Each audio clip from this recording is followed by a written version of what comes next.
I'm Andrew Doyle. Join me at 7 o'clock every Sunday night for Free Speech Nation, the show where I tackle the week's biggest stories in politics and current affairs with the help of my two comedian panellists and a variety of special guests. Free Speech Nation, Sunday nights from 7 on GB News, the People's Channel, Britain's news channel. In the GB Newsroom, we bring you the news as it happens. With our team of dedicated journalists across the UK, we're ready to give you accurate reporting every day.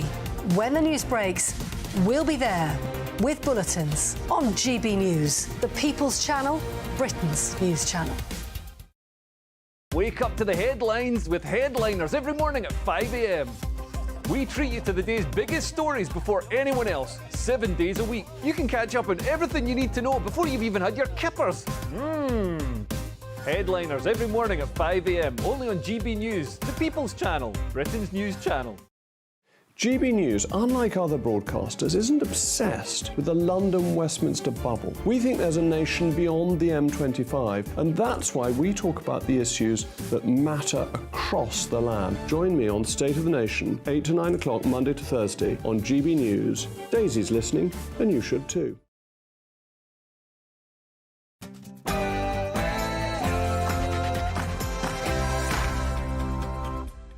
It's 9 p.m. I'm Patrick Christys. Tonight, a former asylum seeker is still on the run after allegedly burning a woman and a child with alkaline. We will have the latest breaking news. Also, Islamism is winning in Britain. A veteran MP has stood down amid death threats. He joins me live and... I ask you, do you believe you could escape the Matrix? Do you know what you want? Do you believe you could achieve your dream life and not be like all of these other idiots down below who don't want to escape? Gen Z boys think that feminism does more harm than good. We'll debate that. Plus...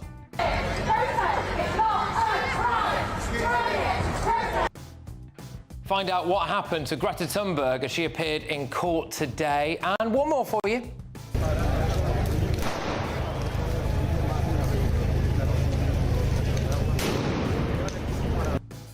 Brussels is absolutely revolting. I can't wait to get into it tonight with my wonderful panellists, Star Telegraph columnist Alison Pearson. We've got Lord Sean Bailey and ex-Labour bigwig Matthew Larzer. Get ready, Britain. Here we go.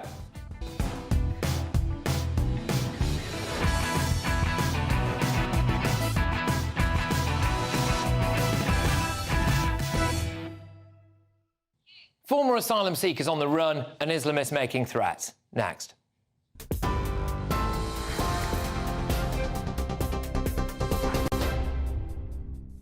The top story from the GB Newsroom tonight. A police manhunt is underway after it was revealed the suspect in last night's London chemical attack was granted UK asylum on his third attempt.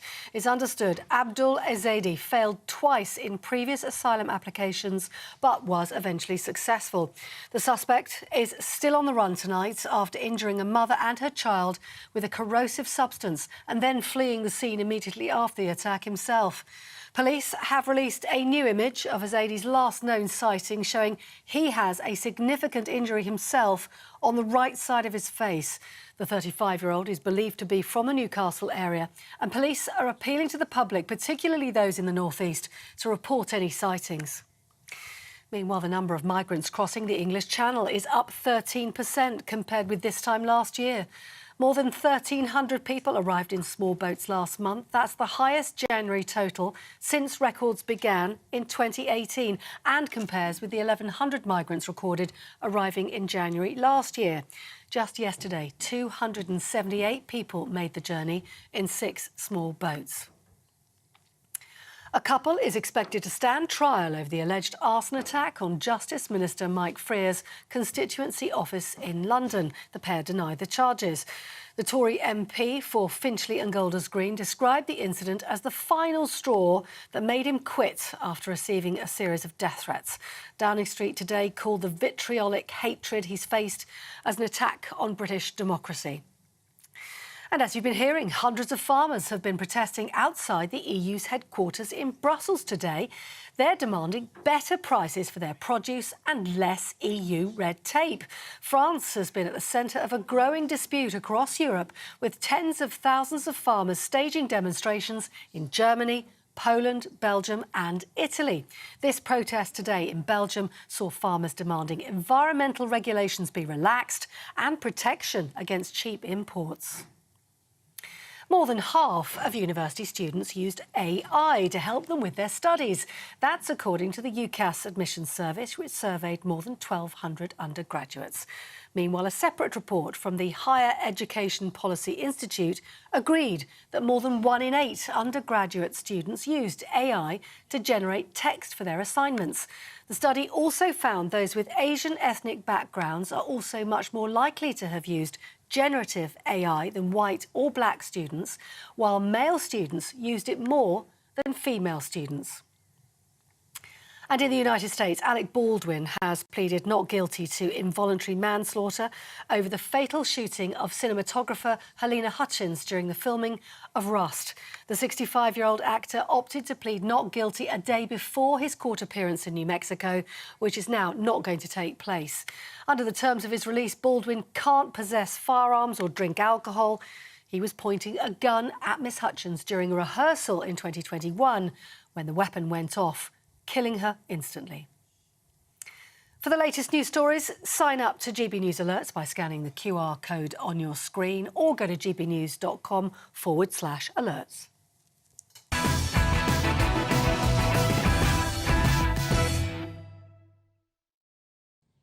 We have let Islamist extremism into Britain, we've let it fester, and now we've let it win. Our absolutely spineless surrender merchant political top brass are rolling over while government ministers wear stab vests and quit their jobs in fear.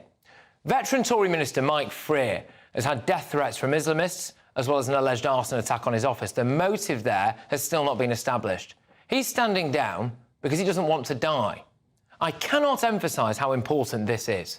A minister of the government is quitting his job because he doesn't want to be killed by a lunatic jihadi. And our Prime Minister has said absolutely nothing. Nothing. A spokesman for Rishi Sunak said he was saddened. Is that it? Our Prime Minister should have been out on the steps of Downing Street saying that we will not be intimidated. We will not let this continue. Enough is enough. What does he do instead? He tweets about XL bullies. Yeah, fantastic. Where's Keir Starmer on this? Well, he's conducting focus groups on how to get the Muslim vote back, so he's hardly going to come out all guns blazing, is he? Ed Davey? Well, there's no way a Liberal Democrat leader would come out and admit that his ideology has helped turn Britain into a poster nation for multicultural failure. The police have let protesters, which include rabid anti-Semites, rampage around London every flipping Saturday for the last 3 months, and today they are finally saying that they don't support some of the protests, which in the past have included a now banned terror group and people holding up anti-Jewish signs. They're saying, please don't march down Whitehall. All right, but will you do anything to stop them if they ignore you? I doubt it. The genie is out of the bottle. This is like when Sajid Javid was Home Secretary, all right? He should have turned the first migrant boats back in the Channel, and now we wouldn't have a problem there. Politicians and police should have clamped down on jihadis immediately, instead of being too scared of being called Islamophobic to act. I honestly cannot believe that we have sunk to the level where a serving minister stands down because of threats from extremists and our Prime Minister just doesn't feel the need to address it. Neither does the Leader of the Opposition. Former Immigration Minister Robert Jenrick has been very strong on this. He said, it is shameful that an MP has been intimidated out of office. Our political discourse should improve, but the far bigger problem for our liberal democracy is virulently anti-British Islamist extremism, which is both deeply homophobic and anti-Semitic, and in this case, violent. The ideology has to be confronted and comprehensively defeated. I am absolutely fuming about all of this now. And you have to add that, don't you, to the fact that today, as it currently stands, we have a former asylum seeker on the run as a result of an alleged alkaline attack. Why was that man in this country? As Robert Jenrick says, why is our beautiful country putting up with all of this anti-British ideology? But let's get the thoughts now of my panel. I have got Daily Telegraph columnist Alison Pearson, I've got Conservative peer Lord Sean Bailey, and I've also got former Labour Party advisor Matthew Larzer. Alison, I'll go to you now. I mean, we have capitulated and rolled over and let some mad fundamentalists tickle our nation's belly, haven't we? Yeah, we absolutely have. It's a dark day for democracy when an elected representative, Mike Freer, a great MP for Golders Green and Finchley for 14 years, has stuck up for Jewish constituents, backed Israel, and he has been subject to these absolutely vile anti-Semitic and anti-British attacks. And as you say, Patrick, our political class are terrified of the word Islamophobia. They are more worried about being Islamophobic than serving the duty of sticking up for the British way of life of British people. And they are, as you said, spineless, despicable. I am like you. I'm absolutely fuming. This poor Mike Freer, you know... He's joining us later in the studio, by the way. We don't know, you know, office burnt, got an email saying people like you deserve to be set alight. We shouldn't have democratic representatives subject to threats like this. And these groups, because we've seen these marches in London, Metropolitan Police have been having a hands-off approach. They are emboldened, Patrick. They are laughing. They think these people are weak and we are going to press more and more. We're seeing it in schools. We're seeing it in attacks on MPs. We're seeing in, you know, people being hounded, threatened when they vote the wrong way. This really needed to be nipped in the bud. And it's disgusting that Rishi Sunak and Keir Starmer have not come out and said enough. Yeah, where is Rishi Sunak? I'm sorry, but if a minister resigns or whatever, doesn't stand for re-election because of Islamist threats and death threats as well, and the fact that their office has been a victim of an arson attack, the exact motive of that we're yet to find out, of course, and our actual Prime Minister doesn't come out and say anything about that. I'm sorry, but what's the point of anything? I mean, how that to me says if he doesn't care about one of his own ministers, he doesn't care about us, does he? I think there's three things I say up. Firstly, the Prime Minister should come out and say something, and so should Keir Starmer, because the idea that you can intimidate MPs into going your way or not is disgraceful. And let's be clear, this happens to people all up and down the political hierarchy, as it were. It happens to councillors, and now it's got all the way up to ministers. So somebody needs to say something. I think a word from the Prime Minister and a word from Keir Starmer would have been powerful, would have meant something. Of course, this is just another arm of cancel culture. So if you're a Tory, it feels like it's open season on Tory. You can write in the newspapers and do whatever you say. People who abuse you online are then supported in the newspaper. And what that's done, that's emboldened people to come up and get in your face and say things to you. And the ultimate expression of that, of people getting in the face, is, of course, we've had 4 MPs, 2 murdered and Mike Freer now, and also Stephen Timms, who was stabbed very badly. And if we don't nip this in the bud, our democracy is at risk, because what it means is, as someone in public life, as someone in elected public life, you will think twice before you express an opinion. And that destroys democracy. It's a disgrace that it's been allowed to happen, and somebody needs to get a hand on it. And it starts with the PM, Keir Starmer, coming out and saying they do not support this. Look, today we have a government minister standing down. He announced it last night. He's going to be joining us in the studio later, standing down over threats, OK? And we have a former asylum seeker as well, on the run this evening, at large as it currently stands, after allegedly dousing a woman and a child with alkaline, OK? This guy, according to reports as well, has already had a conviction for a sexual-based offence.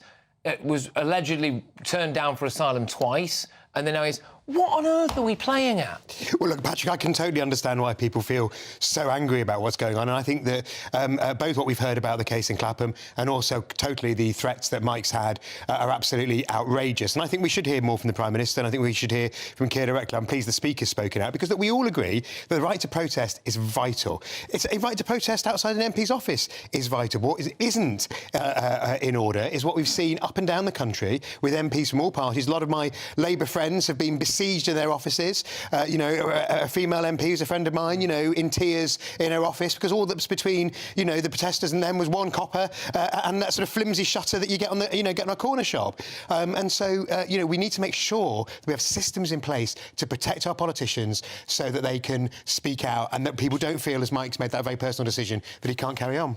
But it goes beyond protecting our politicians, because if you do that, politicians would become an elite and we'd be separate and it'd be you know, a line of police between politicians. What we have to do is stop this everywhere. You've seen the pressure that certain schools have come under when they've been trying to be dragged into the political arena. Yeah. You've seen when you go online how certain outlets direct the public's ire in order to make people angry about that individual rather than the politics. They're the things that we need to get on top of, because I really want to get this across. If you're in political life and you have to worry about statements you're going to make, you won't make them. And then when it comes to, do we need to face the boats, do we need to talk about Islamist terror, we won't. Let's be clear. I remember reading a report about the level of terror we had, and they kept talking about right-wing terror. And a police officer said to me, the reason they do that, Sean, is because it's in their comfort zone. They're able to do that and know they won't be approached for being racist. And the other thing, it seems tangential, but it's true. Everything British seems to be second. You know, it's OK to abuse British history, but you can't speak about anybody else's history. And all of those things play into... I think people need to speak about both, but remember that Joe Cox was killed by a right-wing extremist, that the MP for West Lancashire was... With respect, they were delighted. I mean, obviously, they was very sad that what had happened to Joe Cox, but the relief when it was a right-wing lunatic. They are... You said that Sir Lindsay Hoyle, the Speaker of the House of Commons, had spoken out. What I saw that he said was basically MPs should be a bit nicer to each other. There is this huge elephant in the room, and when we saw poor Sir David Amess stabbed to death in his Leigh-on-Sea constituency office, what did members of Parliament do? They should have been standing there. They were so embarrassed. They didn't know where to look, and they stood there. They talked about social media and tweeting, and you just thought, this is an...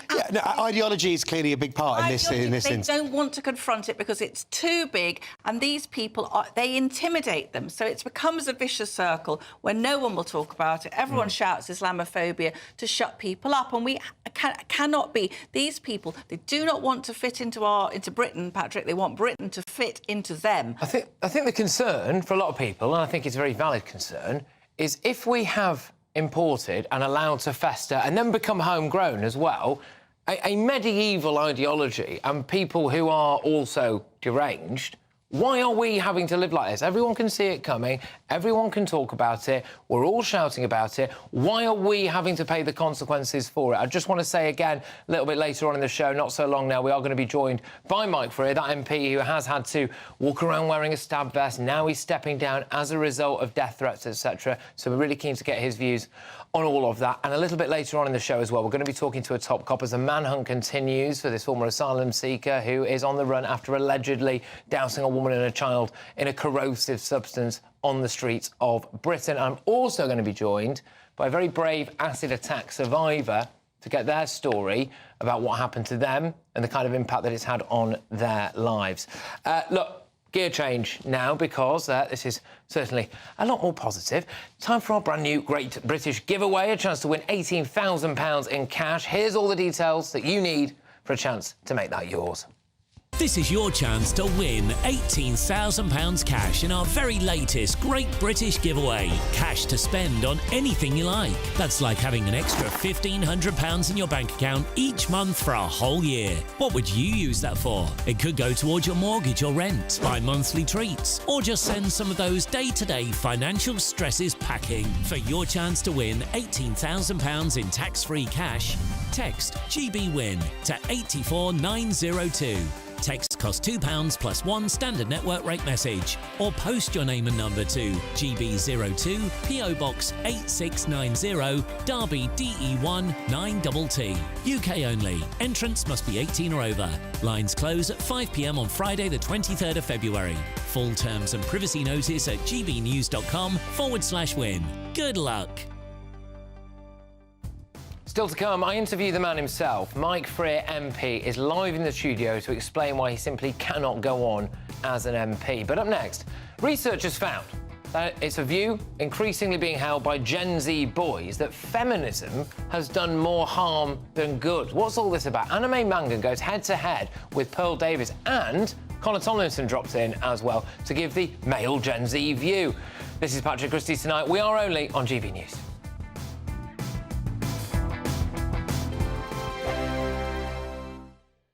Big news, big debates, big opinion. Patrick Christys Tonight is the week's biggest show. Every weekday, 9 to 11 p.m, we've got the inside track on the day's top stories. There'll be sharp takes you won't get anywhere else. We will set the news agenda, not just follow it, and I want to bring you along for the ride. Whatever it is, we'll have our finger on the pulse. It's news, but it's this close to entertainment. Patrick Christys tonight, 9 till 11 p.m, only on GB News, the People's Channel, Britain's news channel. GB News is Britain's news channel, and now you can support it. All you have to do is scan that QR code that's up on your screen right now, or you can go to gbnews.com/support and become a GB News member. You'll have fantastic benefits. We're also going to organise special events where you as GB News members can meet the presenters, the on-screen faces. Scan the QR code or go to gbnews.com/support. Thank you so much. 2024, a battleground year. The year the nation decides. As the parties gear up their campaigns for the next general election. Who will be left standing when the British people make one of the biggest decisions of their lives? Who will rise? And who will fall? Let's find out together. For every moment, the highs, the lows, the twists and turns. We'll be with you for every step of this journey. In 2024, GB News is Britain's election channel. I'm Michelle Dewberry, and I'm not here to tell you what to think. I'd much rather hear what you have to say. So, send in your opinions to gbviews@gbnews.com. Keep them clean, and you never know, I might read them out.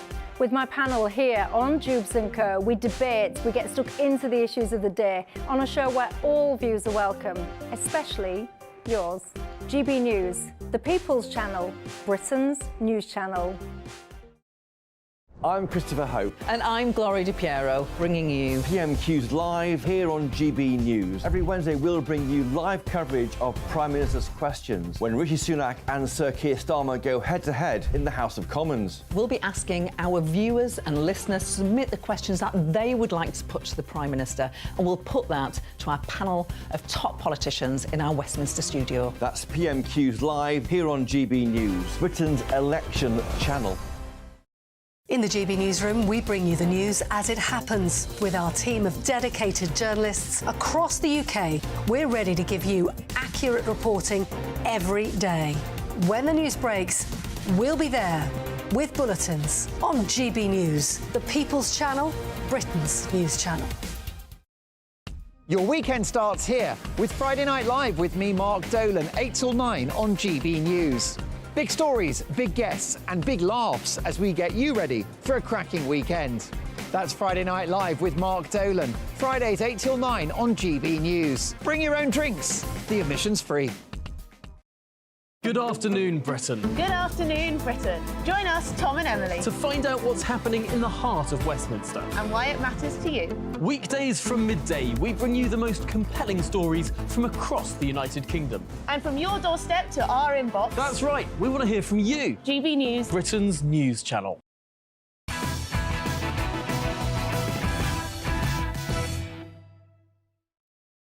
It's Patrick Christys tonight. We're only on GB News. Coming up, Mike Freer MP joins me live in the studio to explain how death threats and an arson attack have driven him out of Parliament. We will also be keeping you up to date on the manhunt for that former asylum seeker who is allegedly involved in an acid attack last night. But first, it's time now for tonight's head-to-head.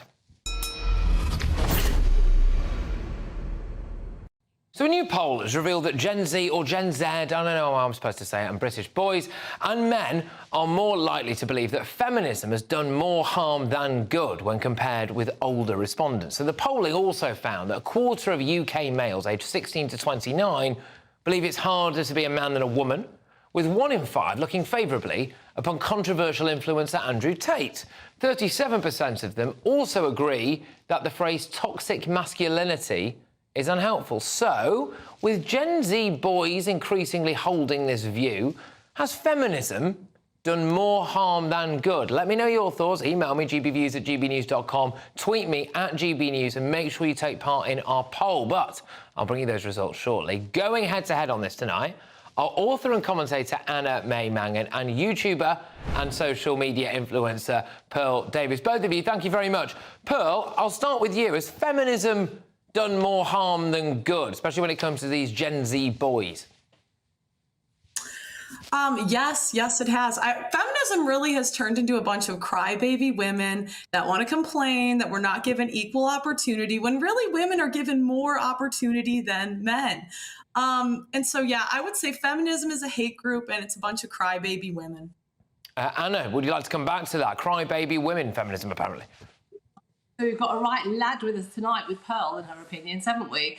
How could it possibly do harm? Pearl wouldn't do. I hope you vote. I assume you do. I hope you're not chained to the kitchen sink at home. I'm not sure if you've got a job, so I don't know very much about you, but you're probably, if there's a bloke doing the same thing as you, you're probably earning less than him. So of course feminism is something that it got us the vote in the first place, and it's still doing a power of good. It's just whingy men, and actually I changed that. They're lads, they're not men, who are probably devotees of Andrew Tate, who extol this, and it's really pathetic, and it's a shame that their intellects aren't as big as their mouths. What has feminism accomplished in the last 100 years? Go and look it up, Pearl. I mean, that's such an ignorant question. Anna, what is achieved for women in general? Right? So can you answer that? Let's start with a vote. Let's start with educational opportunities, but not enough. I mean, I would answer not enough to that question. 1 out of 3 women has an STD. 1 out of 3 women has had an abortion. 40% of children are born into single-parent homes. Women didn't have the right to abortion until they fought hard for it, so that's you can strike that one off your list. Well, women, but why is that a good thing? Why is that a good thing that now we're aborting our children? We have STDs. Who would you like to be in charge of your body, Pearl? Yourself or a man, or some unknown man, some politician? What are you talking about? What? Say that again. Sorry, it broke up. You talked about abortion. I mean, isn't abortion a woman's right, and they had to fight hard for that? Would you take that away from them? It's not a woman's right. No, I don't think women have the right to kill their children. No. Okay. Well, I don't know where you are, what cage you're locked up in, but you're like, and what century you're living in, but you're way outdated. I'll tell you what else is disingenuous. Women have never been locked up in a cage. You know, the first female property owner was in the 1600s. It was in the 1600s. Women have always been able to work if they wanted to. There's always been political movements that women have been allowed to be a part of. This idea that women were somehow oppressed in the past and just had no rights, it's not true. The reason that women didn't vote was because they couldn't I can't believe what I'm hearing. Women are earning less than men, so they have less opportunity to buy a property on their own. The FTSE 100, there are very few women at the top. There are very few women in the House of Commons. There aren't enough. We're 51% of the population, and we should be equally represented. And women like you, well, I don't even think you are a woman. I'm not sure what you are. If these are your views of how we should be living in 2024. I'm actually quite shocked by you. But then maybe it's just clickbait. I mean, is that your job? All right, Pearl, come back to that, and then we will actually bring in a Gen Z man for his view on all of this as well. Go on, Pearl, come back to that. Men do 88% of the food supply, 93% of the power grid, 95% of transportation, 90% of communications, 78% of material production, 80% of software. Do you know what women lead in? What jobs? School teachers, secretaries, and childcare workers. Of course, the men are paid more. But let's burn them at the stake then. They're useless. What about having children, childcare and caring responsibilities? Do you not count that as important? I wouldn't say that it is worth as much money as running the entire infrastructure of society. All right. The market determines how much a job is worth. I'm just going to get you two to put a pin back in that grenade. All right, well, stay where you are. Stay where you are. Stay where you are, both of you. All right, okay, stay good. I'm just going to bring in a Gen Z man now, because often when I talk about these issues, and we talk about, women's issues, and we get two blokes talking about it, and then, it all looks a bit much, doesn't it? So we've got writer and commentator Connor Tomlinson. I believe, Connor, you are classed as a Gen Z man, I think, right? Yeah, I was born in '98, so I'm like one of the Zennials. I went to school before phones, so I'm one of the more well-adjusted ones, I'd hope. Connor, I'll be really honest with you, mate. I don't really know what any millennials or Gen Z thing really means. But basically, young men are now thinking that feminism has gone too far, and that actually men have a worse time. It's harder to be a man than a woman. Where are you on this? Well, I'm not surprised that they find feminism so radioactively repugnant, because listening to Anna May in the last conversation, I just started tuning out because I just saw the same platitudes that I hear from every institution that denigrates male accomplishment as some sort of emissary of toxic patriarchy. Meanwhile, men are actively discriminated against with preferential hiring policies under the Equalities Act or affirmative action in the United States.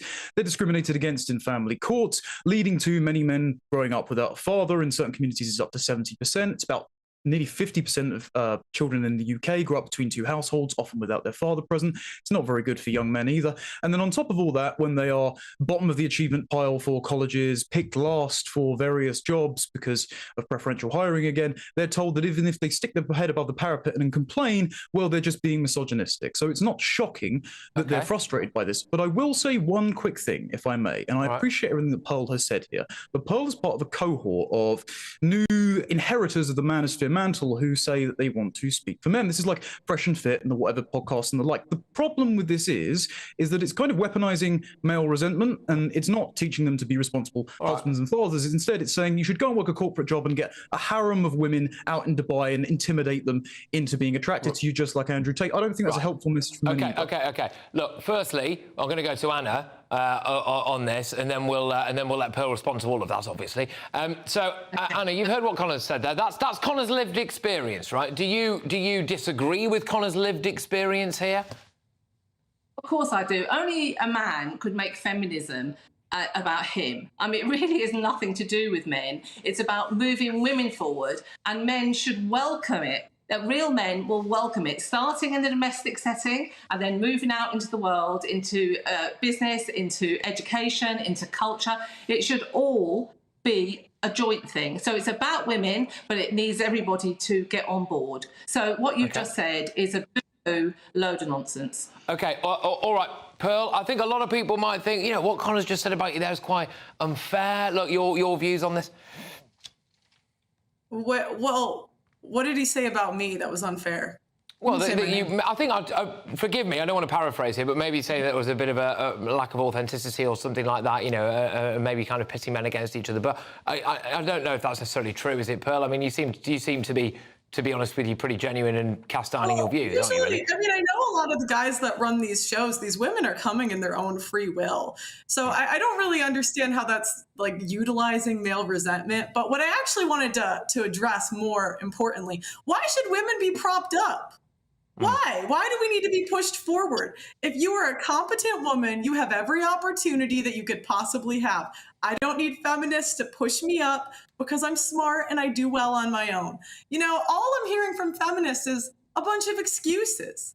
A bunch of excuses. I want special privileges and special treatment that I don't deserve. Okay, right, all of you. Thank you. That was very lovely. We are going to knock it on the head there now. Thank you very much, all of you. Really insightful stuff. So great stuff. Look, who do you agree with? Okay, as research finds, there is a view increasingly being held by Gen Z boys. Has feminism done more harm than good? Tonda on X says the problem isn't so much feminism, but more that white working class boys are being left behind with no legislation to support them. Yeah, I think there's a lot of truth to that. Elliot says it depends on the type of feminism you're talking about. Early feminism was mostly positive, but third-wave feminism is mostly negative and divisive and demonises men. Again, a lot of great comments so far tonight. Diana says, yes, it has, and I say that as a woman myself. Right, OK, to be fair, not a huge amount of shades of grey in the inbox there, but 80% of you think that feminism has done more harm than good. Wow. 20% of you say that it has not. Thank you to everyone who took part in that poll. Coming up, after Greta Thunberg faced trial today at a British court, political firebrand Anne Widdecombe offers some of her wisdom to the young climate activist. But next, forced to quit the job he loves after death threats from Islamist extremists and an arson attack, Tory MP Mike Freer is live in the studio to explain his shock resignation. This is Patrick Christys now. We're only on GB News.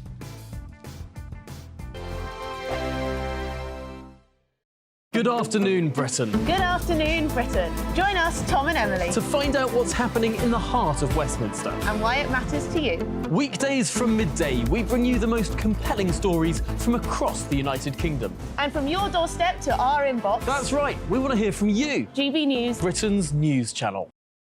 GB News, unlike other broadcasters, isn't obsessed with the London-Westminster bubble. We think there's a nation beyond the M25, and that's why we talk about the issues that matter across the land. Join me on State of the Nation, 8 to 9 o'clock, Monday to Thursday, on GB News. Daisy's listening, and you should too.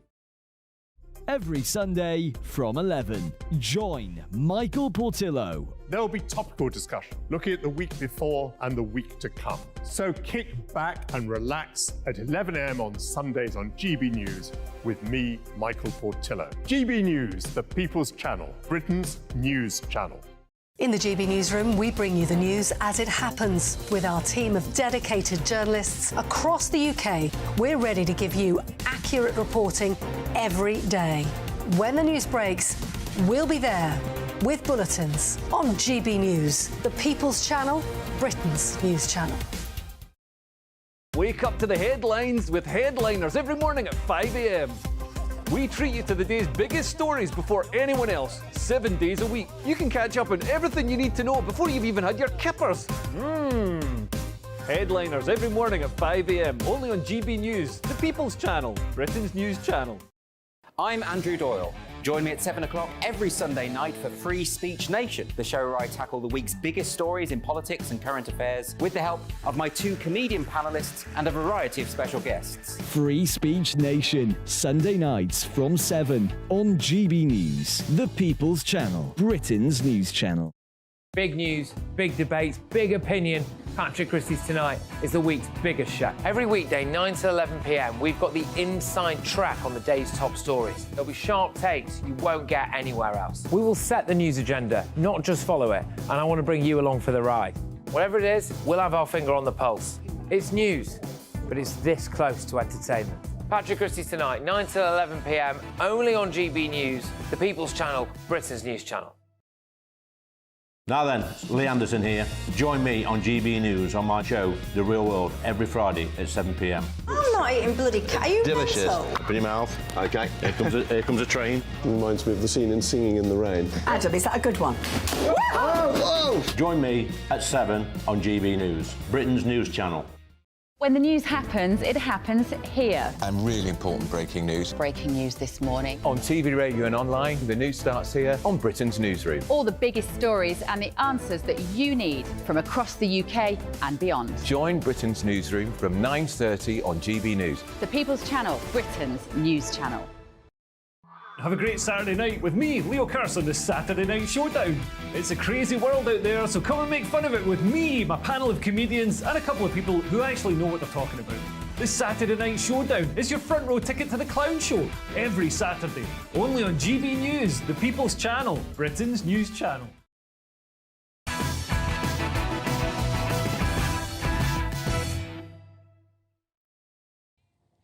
This is Patrick Christys Tonight. We're only on GB News. Now, political firebrand Anne Widdecombe is waiting in the wings. Lots to talk about with her. But first, Veterans Minister Mike Freer announced last night that he will be standing down from his role as MP for Finchley and Golders Green after serving the community for more than 30 years. Telling GB News earlier today that an arson attack targeting his constituency office was the final straw. He has previously received death threats after expressing pro-Israeli views, largely in line with his constituency's sizable Jewish community. And this comes 2 years after the murder of Sir David Amess by jihadist Ali Harbi Ali, who Mike actually also unwittingly had something to do with as well. Jo Cox was also killed in recent years while simply doing her job. I'm very pleased to say that Mike Freer joins me now. Mike, thank you very much for coming into the studio. Thank you for inviting me. Firstly, how are you? It's been a busy day, and it's been quite a traumatic experience. It's a real wrench to walk away from a job that you love, but also a constituency that you've become. You know, I live there; it's my home, and I regard many of my constituents as friends, and it is an amazing place. And to walk away from that is really quite. It's quite an emotional wrench to think this was a job I loved, but unfortunately I can't do it anymore. Can you talk me through the process? Because you mentioned about the alleged arson attack, etc., being the final straw, but this has been a really quite vile journey to get to this point. So what kind of threats have you had? What's that look like? Well, like every MP, I mean, you day in, day out, you get abusive emails, you get low-level stuff that, whether we should accept it, but we do, it's graffiti, you know, it's things like, you know, in the past I've had a mock Molotov cocktail left on the office door, meaning we had to evacuate the whole building. I've come out of my house and found a note on my car. Where I live is common knowledge, but what I drive is less so. And it's a few weeks after John Mann had the wheel nuts on his car tampered with. So that all kind of makes you get a bit, you know, what on earth's going on. But I've had 2 run-ins with the organisation that was Muslims Against Crusades, and people like Anjem Chowdhury, who was behind that organisation, been to prison. But online it said, I used to do surgery in mosques, so I wanted to go out and see people. And online it's a picture of me saying, you're not welcome in our mosque, let Stephen Timms be a pointed reminder. So it's not very subtle. Well, just for our viewers and listeners who might not remember that, Stephen Timms, of course, was stabbed by a woman who'd been radicalised. Thank heavens he survived. So it was a very unsubtle saying, we're coming for you as well. And they did. They came to the mosque, they broke into the surgery, they pushed someone out of the way, and they basically then started abusing me. And I was moved into the office for my safety till the police could arrive. They came back at the next surgery. Luckily, the police were there, but were demonstrating and abusive outside. So that was the start of it. And you kind of, as MPs, we kind of shrug it off. It's par for the course. It shouldn't be. And then just the routine stuff. And then we had Ali Harbi Ali, who, when he went on, sadly, to kill David, was then obviously arrested, and the police were thorough, went through his phones and found he'd done several recce's on Finchley. And in his evidence... That's terrifying, surely. At the time, of course, I was no idea, but of course then when I was told, it wasn't that he'd done recce's, but actually he'd come to Finchley and he told the police he was armed with the intention to harm. Right. And it's only by a stroke of luck that on that Thursday night, Boris, I often joke, Boris saved my life, not many people can say that, had moved me from the Whip's office to Export. So instead of being in Finchley, I came into Westminster. Otherwise, I'd have been in my office that Friday. And that was really when the rot set in. Do we take... Now, it's important to say that there was this arson attack at your office. We don't yet know the root cause behind that, and so I don't really want to speculate there because there's also enough to go at, right? So when it comes to the attacks that you've faced, do we take Islamist threats seriously enough, do you think? Well, I don't think it's just Islamist threats. I don't want to tar a whole community, because my local mosque, my North Finchley Mosque, were amazing. They were horrified by what had happened. And that's not a reflection on my local community. But we do have a problem where people... And I think my personal view is this is where social media has a lot to blame, because people get their news from social media, that it's kind of unfiltered. And if it's on social media, it must be true.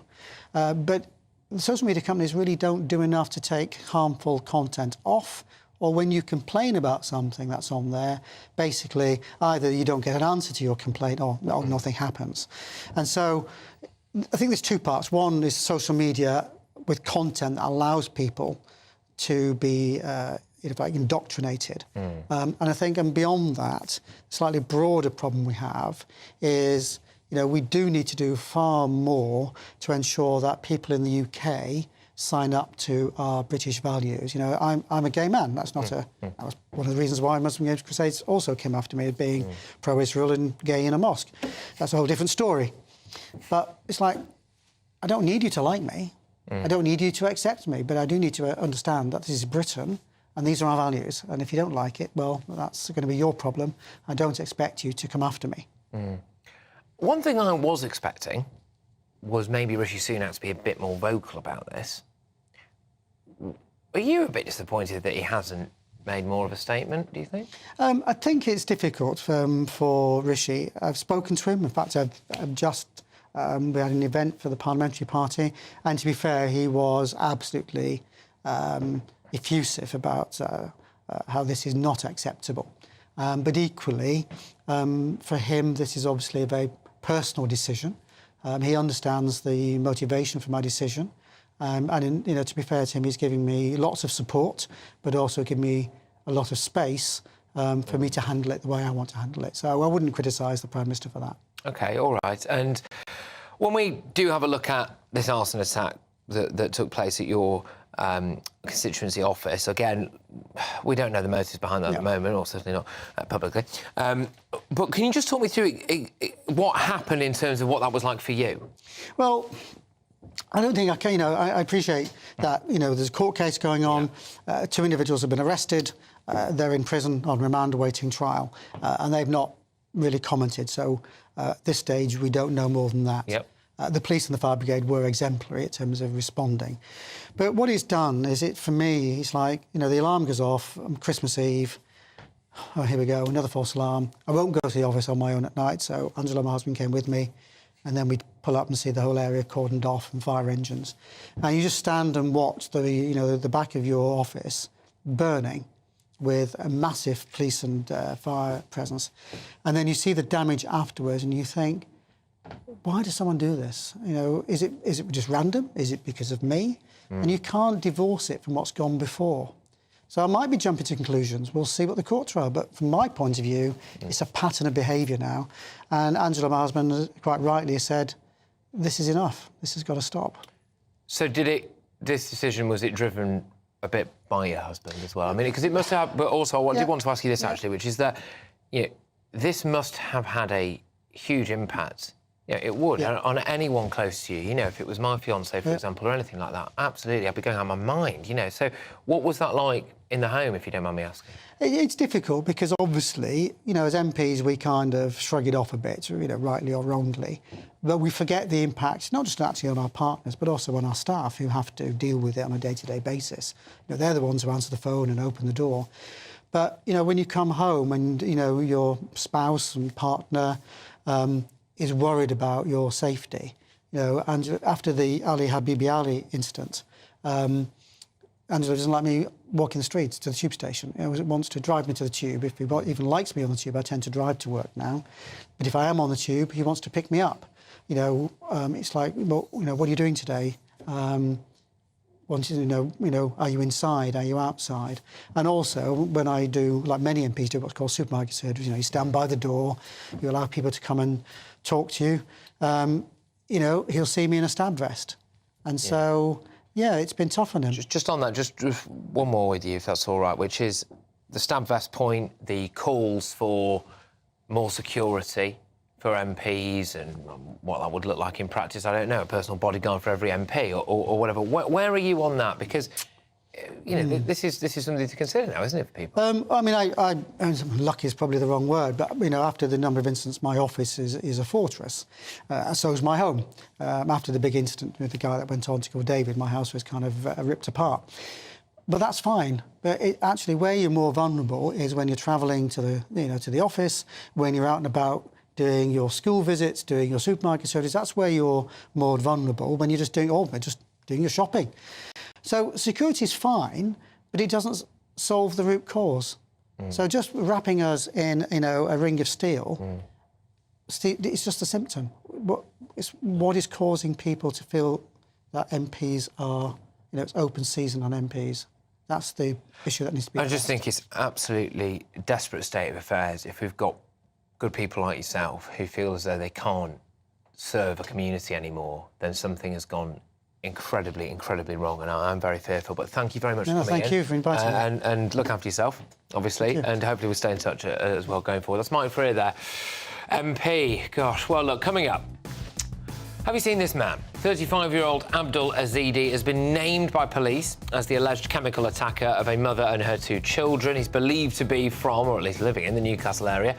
I'll have the very latest with a former Met Police officer, Norman Brennan, and as well an acid attack survivor to discuss what their life was like following that incident. But next, Greta Thunberg was on trial in a British courtroom today, and Widdicombe tells the climate activist to sort her act out. And we will have a huge farmer protest kicking off outside the EU Parliament to bring to you as well. Patrick Christys tonight, we're only on GB News.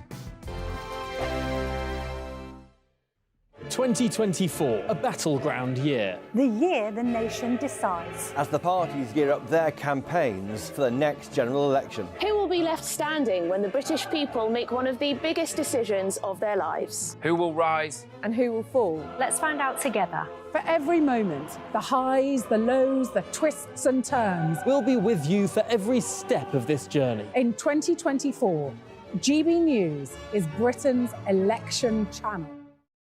Your weekend starts here with Friday Night Live with me, Mark Dolan, 8 till 9 on GB News. Big stories, big guests and big laughs as we get you ready for a cracking weekend. That's Friday Night Live with Mark Dolan, Fridays 8 till 9 on GB News. Bring your own drinks, the admission's free. Wake up to the headlines with headliners every morning at 5 a.m. We treat you to the day's biggest stories before anyone else, 7 days a week. You can catch up on everything you need to know before you've even had your kippers. Headliners every morning at 5 a.m, only on GB News, the People's Channel, Britain's news channel. In the GB Newsroom, we bring you the news as it happens. With our team of dedicated journalists across the UK, we're ready to give you accurate reporting every day. When the news breaks, we'll be there with bulletins on GB News, the People's Channel, Britain's news channel. Big news, big debates, big opinion. Patrick Christys Tonight is the week's biggest show. Every weekday, 9 to 11 p.m, we've got the inside track on the day's top stories. There'll be sharp takes you won't get anywhere else. We will set the news agenda, not just follow it, and I want to bring you along for the ride. Whatever it is, we'll have our finger on the pulse. It's news, but it's this close to entertainment. Patrick Christys Tonight, 9 to 11 p.m, only on GB News, the People's Channel, Britain's news channel.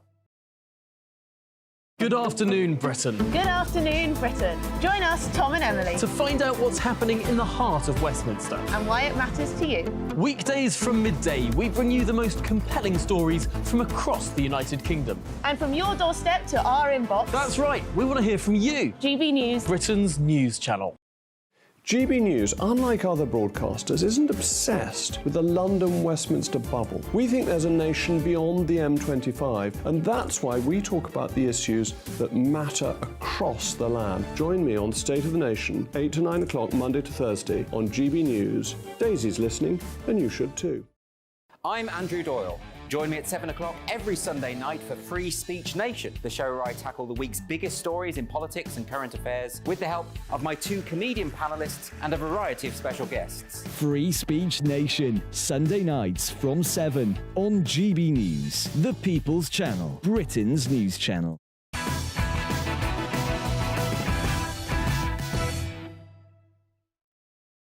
It's Patrick Christys Tonight. We're only on GB News. Coming up, all of the very latest on that horrific alkaline attack in Clapham, London, last night, including, in the last few moments, some startling new details about the alleged attacker. I'll reveal those to you shortly. It just keeps getting worse. But first, Greta Thunberg and her gang of, well, whatever you want to call them, really, have rocked up to a London court today after they were arrested in October last year while protesting outside a hotel full of oil and gas industry leaders. Thunberg stands accused of failing to comply with an order from the police to move their protest to a designated area. You will also notice they're the kind of scarves that they're wearing. Nice, isn't it? It comes after she was fined by a Swedish court last year for disobeying police orders in a similar demonstration. She argued that the protest was a form of self-defence due to the existential climate crisis and vowed to continue, even if it meant more sentences. I'm joined now by former Conservative Minister Anne Widdecombe. Anne, thank you very much. Please, can you just maybe educate Greta Thunberg a little bit? What would some of Anne Widdecombe's words of wisdom be? Well, first of all, I think she should grow up. I mean, this nonsense started when she was a silly little schoolgirl who believed that she should tell world leaders what to do. And unbelievably, the world leaders actually, gave her encouragement, which was an act of complete folly. So now she thinks she's above being told by a policeman what to do. Now, any citizen who is asked by a policeman to move should move. And because the policeman is the representative of law and order, and Greta Thunberg and co. Are representing disorder. Yeah, and what's it all about? And what's it all about? It's all about this stupid pursuit towards net zero. Why isn't she in China? Why isn't she demonstrating in China, which is belting 25% of the world's carbon emissions into the atmosphere? Why isn't she demonstrating in India? Why is she demonstrating here, where we contribute 1% towards the world's carbon emissions? And of course, she knows that she will be very, very well treated. Well, apparently she's smirking in the courtroom. They're not taking it seriously. You can just see the kind of great unwash that she turns up with that Palestinian scarf thing going on as well. Why does anyone listen to her, Anne? Seriously, why are we all paying more money to appease Greta Thunberg? Well, we shouldn't be. We should have told her to get back to her school books a long time ago, and she's past that stage now. But she hasn't matured. She's just acting like a silly child. I mean, most people, when they're in court, do not smirk and mess about. And as you rightly say, just should we lock her up, Anne? Should we lock her up? Oh, I think it might be quite a shock for her, but the law must take its own course. Let's just whiz you over now to the continent, Anne, if that's all right. Because not content with besieging Paris, European farmers have converged on the EU's headquarters. So it's Brussels today. They're blockading roads, they're burning tyres. I've often thought it, but now I can actually say it. Brussels is revolting. The demonstrations are the latest in a week of protests across Europe over increased environmental regulations. The French government are the first to cave in. Look, Anne, what do you make of it when you see these people now rising up against the beloved EU? Well, first of all, let me say that I don't agree with the sorts of demonstrations they've been mounting, but I don't blame them for mounting a different sort of demonstration, because it is quite true that they're oppressed by a lot of legislation that is making it very, very difficult for French farmers. And I would just say to them, well, there's an answer to this. How about voting Frexit? Do you think you will end up seeing the disintegration of the European Union then? Eventually. I don't think it's going to happen tomorrow morning. I think there's going to be a lot more. But this is a very good straw in the wind, just as our own discontent was a straw in the wind. But it will take time. And a load of media outlets, they just swerve it, don't they? Because we can't possibly have riots in the beloved European Union, Anne.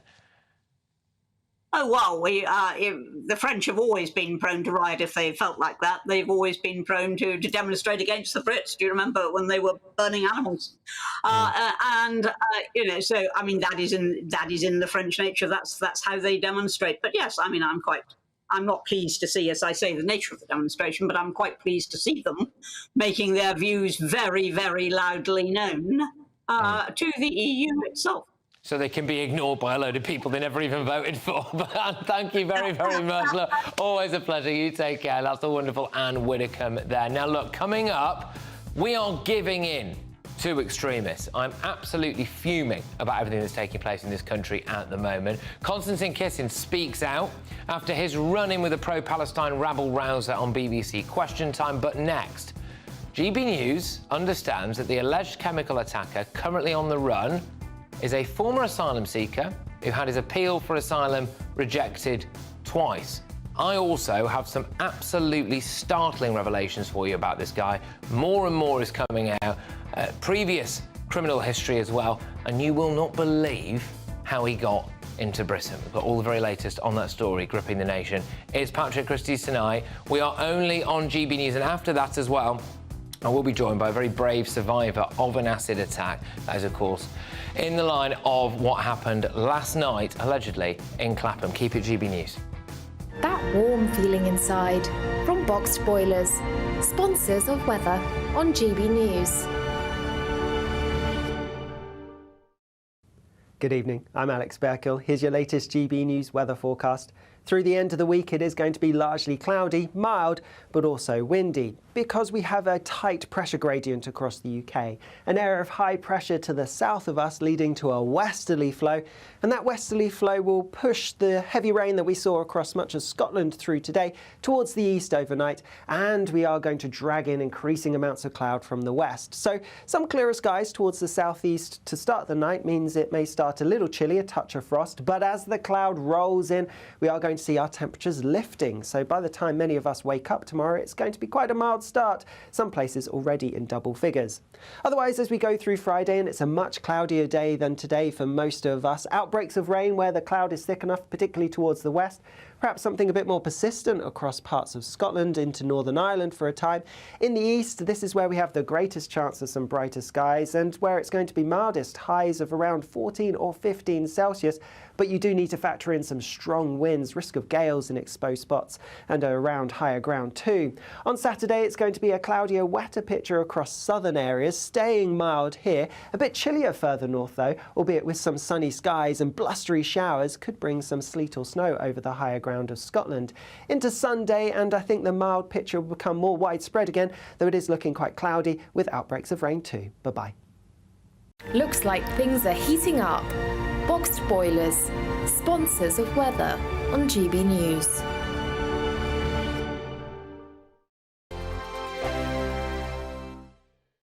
Join us every night on GB News at 11 p.m. for Headliners, which is 3 top comedians going through the next day's news stories, which is exactly what you need, because when the establishment has gone crazy, you need some craziness to make sense of it. Headliners. You don't have to bother reading the newspaper. We've got it covered for you. Every night at 11 p.m. and repeated every morning at 5 a.m. We won't send you to sleep like some of the other paper review shows out there. So join us 11 p.m. every night on GB News. The People's Channel, Britain's news channel. Big news, big debates, big opinion. Patrick Christys Tonight is the week's biggest show. Every weekday, 9 to 11 p.m, we've got the inside track on the day's top stories. There'll be sharp takes you won't get anywhere else. We will set the news agenda, not just follow it, and I want to bring you along for the ride. Whatever it is, we'll have our finger on the pulse. It's news, but it's this close to entertainment. Patrick Christys Tonight, 9 to 11 p.m, only on GB News, the People's Channel, Britain's news channel. I'm Michelle Dewberry, and I'm not here to tell you what to think. I'd much rather hear what you have to say. So, send in your opinions to gbviews@gbnews.com. Keep them clean, and you never know, I might read them out. With my panel here on Jubes & Co, we debate, we get stuck into the issues of the day on a show where all views are welcome, especially yours. GB News, the People's Channel, Britain's news channel. GB News is Britain's news channel, and now you can support it. All you have to do is scan that QR code that's up on your screen right now, or you can go to gbnews.com/support and become a GB News member. You'll have fantastic benefits. We're also going to organise special events where you as GB News members can meet the presenters, the on-screen faces. Scan the QR code or go to gbnews.com/support. Thank you so much.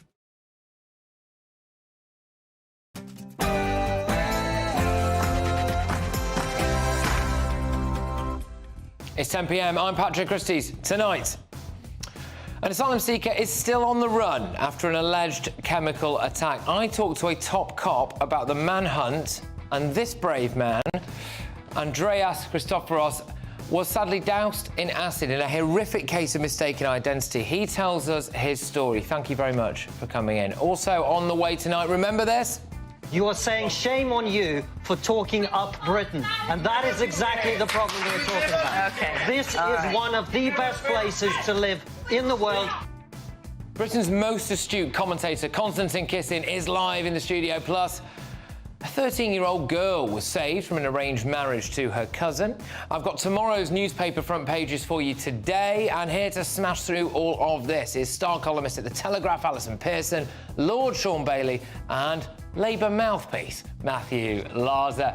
And hey, look, just when you think you've seen the last of this pair on Netflix. Pleasure to meet you, Your Majesty.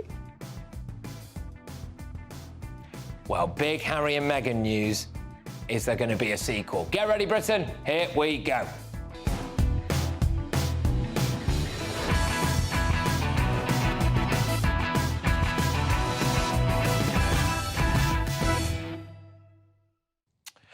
I can reveal that GB News understands that the individual believed to be responsible for an alleged chemical attack yesterday in Clapham came to Britain in the back of a lorry and failed the asylum twice. Chemical attack manhunt, that's next.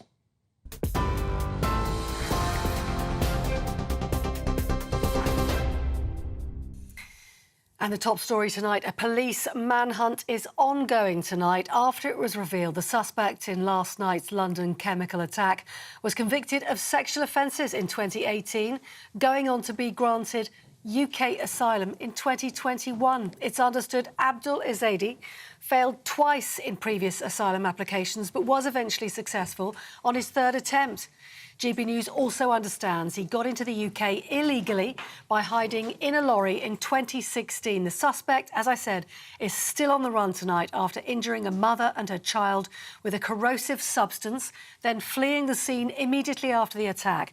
Police have released this new image of Ezedi's last known sighting, showing he has a significant injury himself on the right side of his face. The 35-year-old is believed to be from the Newcastle area, and police are appealing to the public, particularly people in the northeast, to report any sightings to local police. Meanwhile, the number of migrants crossing the English Channel is up 13% compared with this time last year. More than 1,300 people arrived in small boats last month. That's the highest January total since records began in 2018 and compares with the 1,100 migrants recorded arriving in January last month. Just yesterday, 278 people made the journey in 6 small boats. A couple's expected to stand trial over the alleged arson attack on Justice Minister Mike Freer's constituency office in London. The pair deny the charges. The Tory MP for Finchley and Golders Green described the incident as the final straw that made him quit politics after receiving a series of death threats. Downing Street today called the vitriolic hatred he's faced as an attack on British democracy. The former sub-postmaster who's led the campaign for justice in the post office scandal has rejected the government's compensation offer. Alan Bates, whose 2-decade fight inspired the ITV drama Mr Bates versus the Post Office, says the offer was offensive and cruel. He told the Daily Telegraph the offer was only a sixth of what he'd requested, calling it a terrible way to treat human beings. Now, it's been revealed tonight the Formula One star Lewis Hamilton is leaving Mercedes after 11 years and joining motor racing team rivals Ferrari. The 39-year-old will drive for Ferrari starting in the 2025 season. It's understood he's using a break clause in his £100 million contract with Mercedes to make the move. Mercedes issued a statement confirming Hamilton's early exit from contract. He won 6 of his world titles with the Mercedes team and said he's proud of what he and the team's achieved after 11 amazing years together. And you'll be pleased to hear the escaped Japanese macaque from the Highland Wildlife Park in Scotland has been safely captured today. The elusive monkey named Honshu, well, he's Japanese, was discovered in a local garden this morning. Guess what? Eating from a bird feeder. Park officials responded to a call from a local, deploying keepers and a drone team to tranquilise him first and then take him back to the zoo. He's now there, undergoing health checks by keepers. For the latest news stories, do sign up to GB News Alerts, scanning the QR code on the screen right now.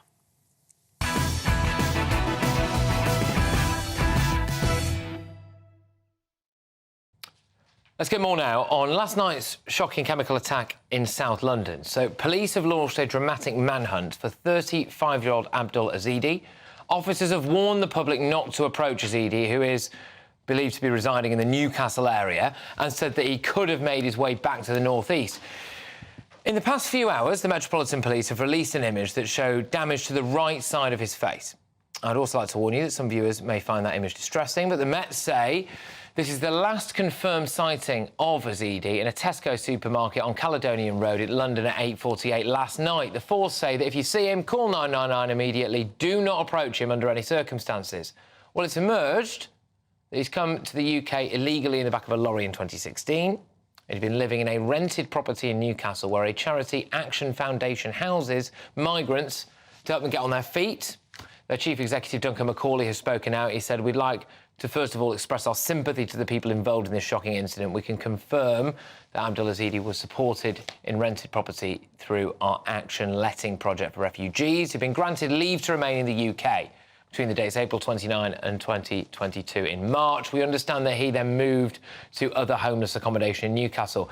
What I'm going to do first is I just want to get a bit of info on the police operation, what it will be looking like, how on earth is this guy still missing. Joining me now for expert analysis is former top London cop, it's Norman Brennan. Norman, thank you very much. OK, so there was a big pushback initially about, why aren't we naming this guy? That happened, OK, so we know that he's out there now. What kind of police operation is going to be taking place? A lot of people thinking, how can he still be missing? Well, he's Britain's most wanted. Tonight, there isn't anybody that's being sought more than this individual that may well have been involved in this horrific and evil crime.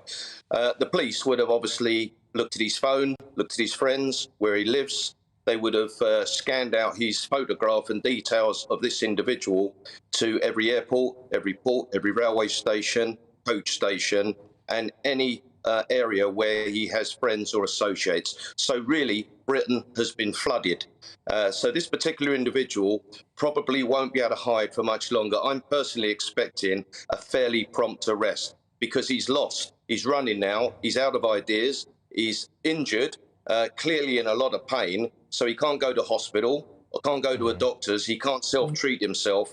I believe it's a matter of time, but people commit horrendous crimes and they run away pretty much like the prison escapee. We had everybody looking for that individual for Wandsworth, but we managed to track him down, hunt him down to a certain particular area, and then we went in and he was arrested. I'm sure very much the same will happen in this case, Patrick. And presumably, Norman, he's not walking around with a load of money in his pocket by the sounds of things, which might end up meaning that he's restricted in terms of his movements as well. So we'll have to wait and see for that. Norman, in your capacity as a police officer, how commonplace were these kind of attacks with corrosive substances? And presumably from a police officer's perspective as well, if you're attending these scenes, you know, it's incredibly dangerous for you as well as the victims. It's not as high as some may think, or maybe it is. It came to a peak around about 2017 when there were about 941 attacks. They're horrific. They really are, because they maim people. Often you have to have numerous operations. Last year, it's begun to pick up. It went up nationally by 69%, 45% in London. And until recently, predominantly, believe it or not, it was males that were predominantly victims. Well, women have just overtaken it now. In the past year, there was 710 such attacks, 339 against women, 317 against men. And it's quite ironic that the most horrific acid attack area in Britain is where this individual has come from. It's Northumbria, where there were 183 last year, London 163, and Merseyside 116. Now, every attack is done, normally gang-wise, Patrick, it's male against male. When you've crossed them, they want to get revenge. When it's a particular woman, it's, if I can't have you, nobody can have you. And that's why they probably carry out that. And it leaves scars behind that you will always have to look at, your family will see, and I deal predominantly with homicide, gun and knife crime, and acids attack I would sort of rank as second to murder. Norman, thank you very much for coming on, sharing your expertise on what this police operation will look like tonight. You're right, it's the most wanted man in Britain. That's Norman Brennan there, former top cop. Thank you very much. Now, my next guest, Andreas Christoforos, says that he would rather have been shot than suffer 60 agonising operations after an attack that left him severely scarred and blind in one eye. Mr. Christoforos, who runs a property development and events business as well, was attacked in 2014 when a man who had travelled 300 miles to carry out a revenge assault targeted the wrong house. I'm very pleased to say that he joins me now. Look, thank you very, very much. I do want to draw a quite clear distinction, I think, between, obviously, the events that are going on now with this, you know, asylum seeker on the run, etc. What happened to you? But how do you feel at the moment when you see acid attacks or corrosive substance attacks that are taking place? Because you've had this lived experience, right? It's really difficult for me to read some of these stories. It's, you know, knowing what that lady is about to go through, the journey she now has to take on. There's only a handful of people in the country who understands the pain that she's going to be going through. It's very hard for anybody who hasn't been in that situation to get their head around it. Could you tell me a little bit, if it's OK, about exactly what happened to you and the journey that you've been on since. So in 2014, December 2014, I was working from home. At the time, I was running several businesses from home.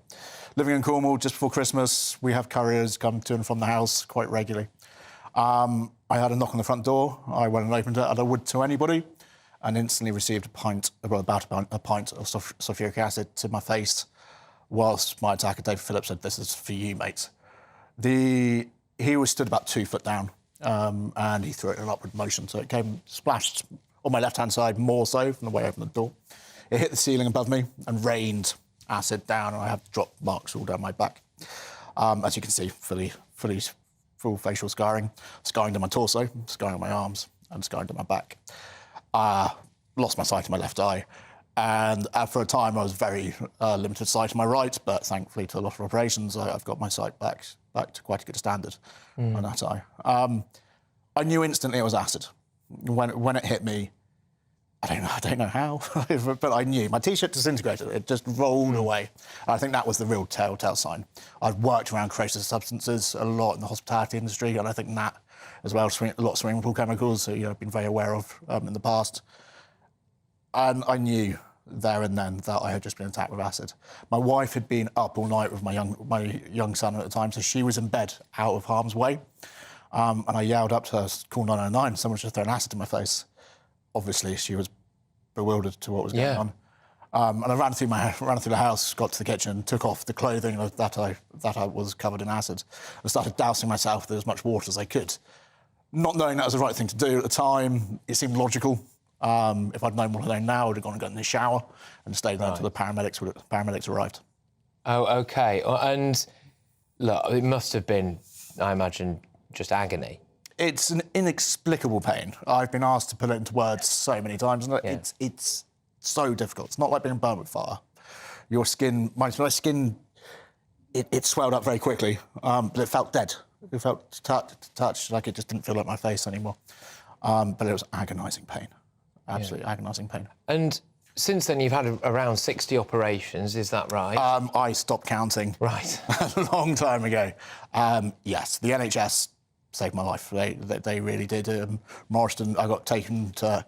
On the first night, I got taken to Trelesk Hospital, our local hospital, and they sat down my wife and my mum and said, "Look, we don't think he's going to make it. You've got to prepare for the worst." And this is why I always say I'd rather be shot or stabbed. But it's been the same category of survival. But the recovery from being shot or the recovery from being stabbed is a drop in the ocean compared to what you have to recover from when you have full facial scarring, or even less than that from an acid attack. They eventually got me stable after about 24 hours. It took them that long to get me stable, to move me by plane up to Morriston's Burns unit up in Swansea, where I was in an induced coma for the first 5 days, and I remained in ICU for well over a month. And we heard there's quite a lot of stats from Norman Brennan. I'm pretty sure you're across some of the details as well.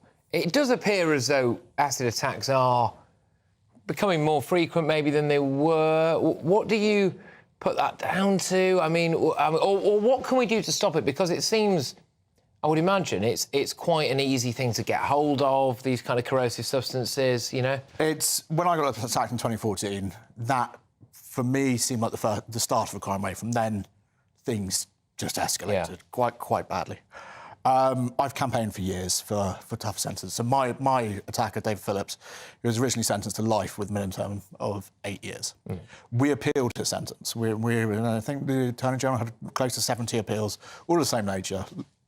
That 8 years isn't long enough. No. We got told that the judge acted fairly, it was in line with other case laws, no appeal to be granted. Unbeknown to us, at the same time, he had appealed the life aspect of his sentence. And his appeal got granted. So we went up to the Court of Appeal. Myself and senior police officers from Devon and Cornwall Police went up. We were the only people in the room that day, along with the 3 judges. And they deemed him not to be a danger to society and lifted life from his sentence. Of which, likening a sentence of 16 years, of which he was only to serve 8 in prison. He only actually spent 5.5 years in prison before he got moved to an open prison near his family. I've campaigned for years. I've called for tougher sentences, and I still stand by that as the primary deterrent. Anybody who wants to cross that line, anybody who wants to use a corrosive substance as a weapon, should be facing life with a minimum term of 20 years. The deterrent, it works. There is many countries in this world who've based their legal system on the UK legal system. And they have even managed to take steps to create more stricter laws with acid crime. The UK government have yet to do so. So tougher sentences. I would like to see decanting legislation where it becomes an offence to remove acid and put it in an unmarked bottle.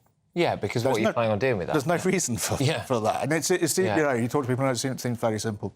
And the two-strike policy. If you're caught carrying acid in an unmarked bottle in London once, that's OK. Twice, you can face jail time. Why is there this twice thing? And ultimately, better understanding from the judges.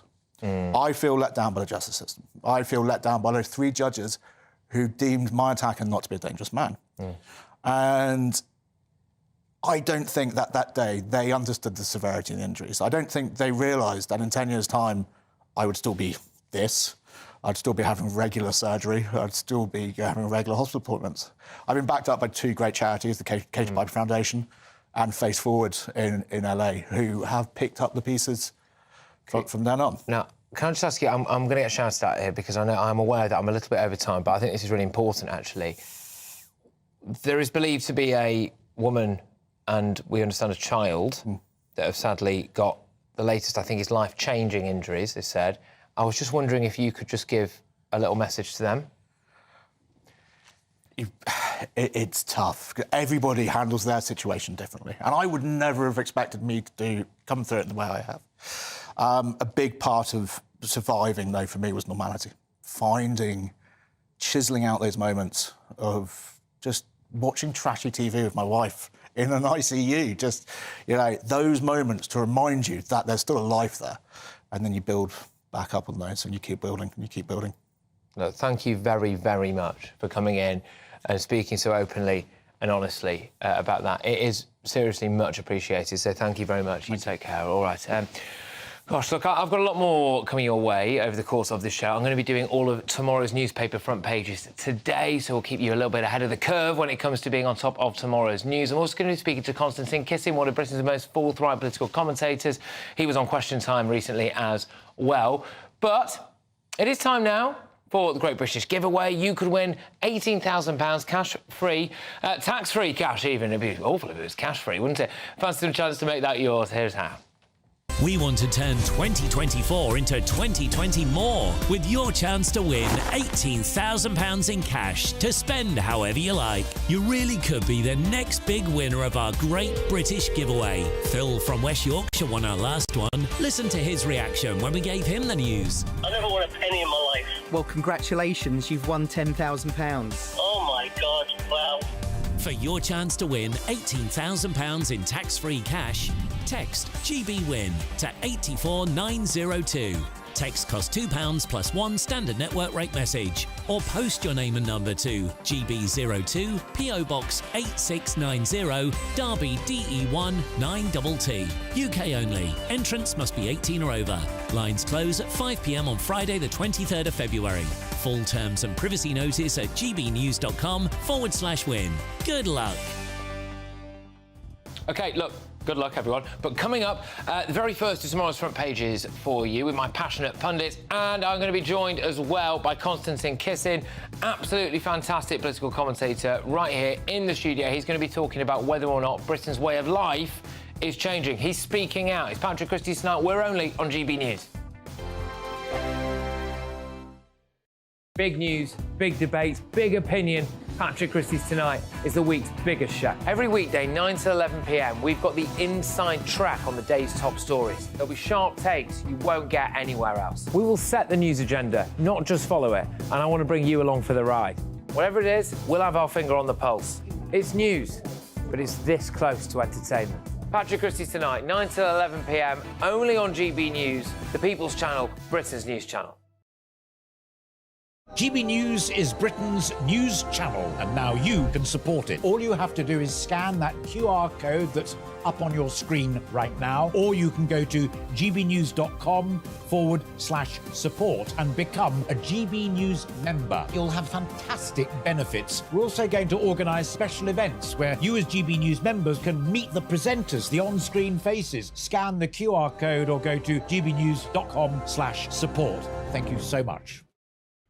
2024, a battleground year. The year the nation decides. As the parties gear up their campaigns for the next general election. Who will be left standing when the British people make one of the biggest decisions of their lives? Who will rise? And who will fall? Let's find out together. For every moment, the highs, the lows, the twists and turns. We'll be with you for every step of this journey. In 2024, GB News is Britain's election channel.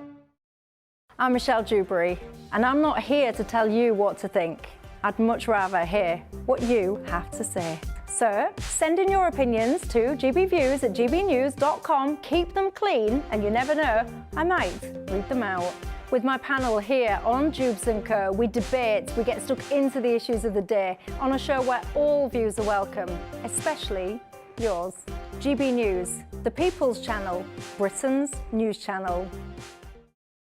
I'm Christopher Hope. And I'm Gloria Di Piero, bringing you PMQ's live here on GB News. Every Wednesday, we'll bring you live coverage of Prime Minister's questions when Rishi Sunak and Sir Keir Starmer go head-to-head in the House of Commons. We'll be asking our viewers and listeners to submit the questions that they would like to put to the Prime Minister, and we'll put that to our panel of top politicians in our Westminster studio. That's PMQ's live here on GB News, Britain's election channel.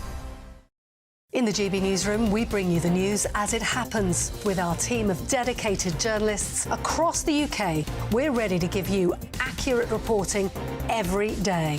When the news breaks, we'll be there with bulletins on GB News, the People's Channel, Britain's news channel. Your weekend starts here with Friday Night Live with me, Mark Dolan, 8 till 9 on GB News. Big stories, big guests and big laughs as we get you ready for a cracking weekend. That's Friday Night Live with Mark Dolan. Fridays 8 till 9 on GB News. Bring your own drinks. The admission's free.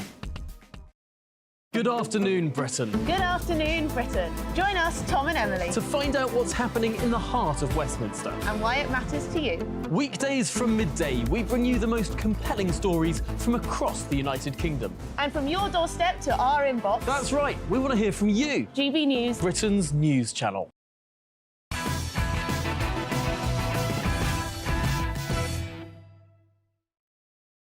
It's Patrick Christys tonight. Now, one man with his finger on the pulse of Britain's place in the world is author and broadcaster and podcaster Konstantin Kisin, whose book An Immigrant's Love Letter to the West became a Sunday Times bestseller in 2022. Let's be honest, he's never looked back since. In fact, he was looking quite far ahead before that as well. After growing up in the Soviet Union, Konstantin now enjoys a unique perspective on the brilliance of the UK. He made waves again last week when his praise for Britain on BBC Question Time sparks a self-loathing and ridiculous response from a pro-Palestine rabble-rouser. Well, today, as Tory MP Mike Freer is forced to give up politics after death threats from Islamists and their supporters, I want to ask whether we're simply giving in now to extremists. Konstantin joins me now. Look, thank you very, very much. Look, today I am legitimately incredibly angry. We've got an MP who is, frankly, having to give up because of largely Islamist extremism, a Prime Minister who doesn't feel the need to say anything publicly about that, a Leader of the Opposition who doesn't feel the need to say publicly anything about that. I mean, what the heck is going on here? Well, Patrick, we shouldn't be surprised. You'll remember, of course, very well the tragic murder of Sir David Ames, after which cowardly MP after MP, both Tory and Labour, went into the chamber after their colleague had just been murdered by an Islamic extremist and pretended that he had in fact been murdered by a tweet when they talked endlessly about online hate, digital harm, the online safety bill, to do the one thing that they always do, which is avoid naming the problem, which is we have a major issue with Islamist extremists in this country who are using violence to intimidate other people into silence and into doing whatever it is they want. And as long as we continue to cower and bow down to this, it will continue, because one of the most depressing things about watching the reactions today is, as you've alluded to, not only have the Prime Minister or the Leader of the Opposition said anything, but actually nobody has anything to say. Even the people who are deeply concerned, as you and I are, they're not saying we must have a task force within the police, or we must do X, or we must do Y. They're all expressing their concern, I have had enough of people's concern. I would like the government to actually do something and the police to actually do something, to the point where maybe an elected member of parliament can go about their business without being threatened into submission. Could we maybe have that? Is that unreasonable to ask in a democratic, free country like ours? Well, no, it's not. But again, today, Lindsay Hoyle, who I think is probably all right, decides to come out and say, oh, look, MPs need to be nicer to each other. I'm sorry, but it's not MPs that have made Mike Freer quit, is it? It's not MPs that stabbed David Amess to death. It's not MPs who are rampaging through London every single Saturday with anti-Semitic signs and occasionally beating up Jewish people that they happen to pass in the street. We have a massive problem here. That is radical Islamist ideology. It's been allowed into Britain now, hasn't it, Constantine? And people like you have been calling this out. But why have we developed this massive self-loathing in Britain, do you think? Well, one of the things, first of all, that shows the level of fear and cowardice and self-loathing that we have is the fact that a couple of weeks ago, you'll remember, Patrick, I'm sure you covered it on the show, the banning of the Islamist group Hizb ut-Tahrir. Hizb ut-Tahrir was banned in the UK finally a couple of weeks ago.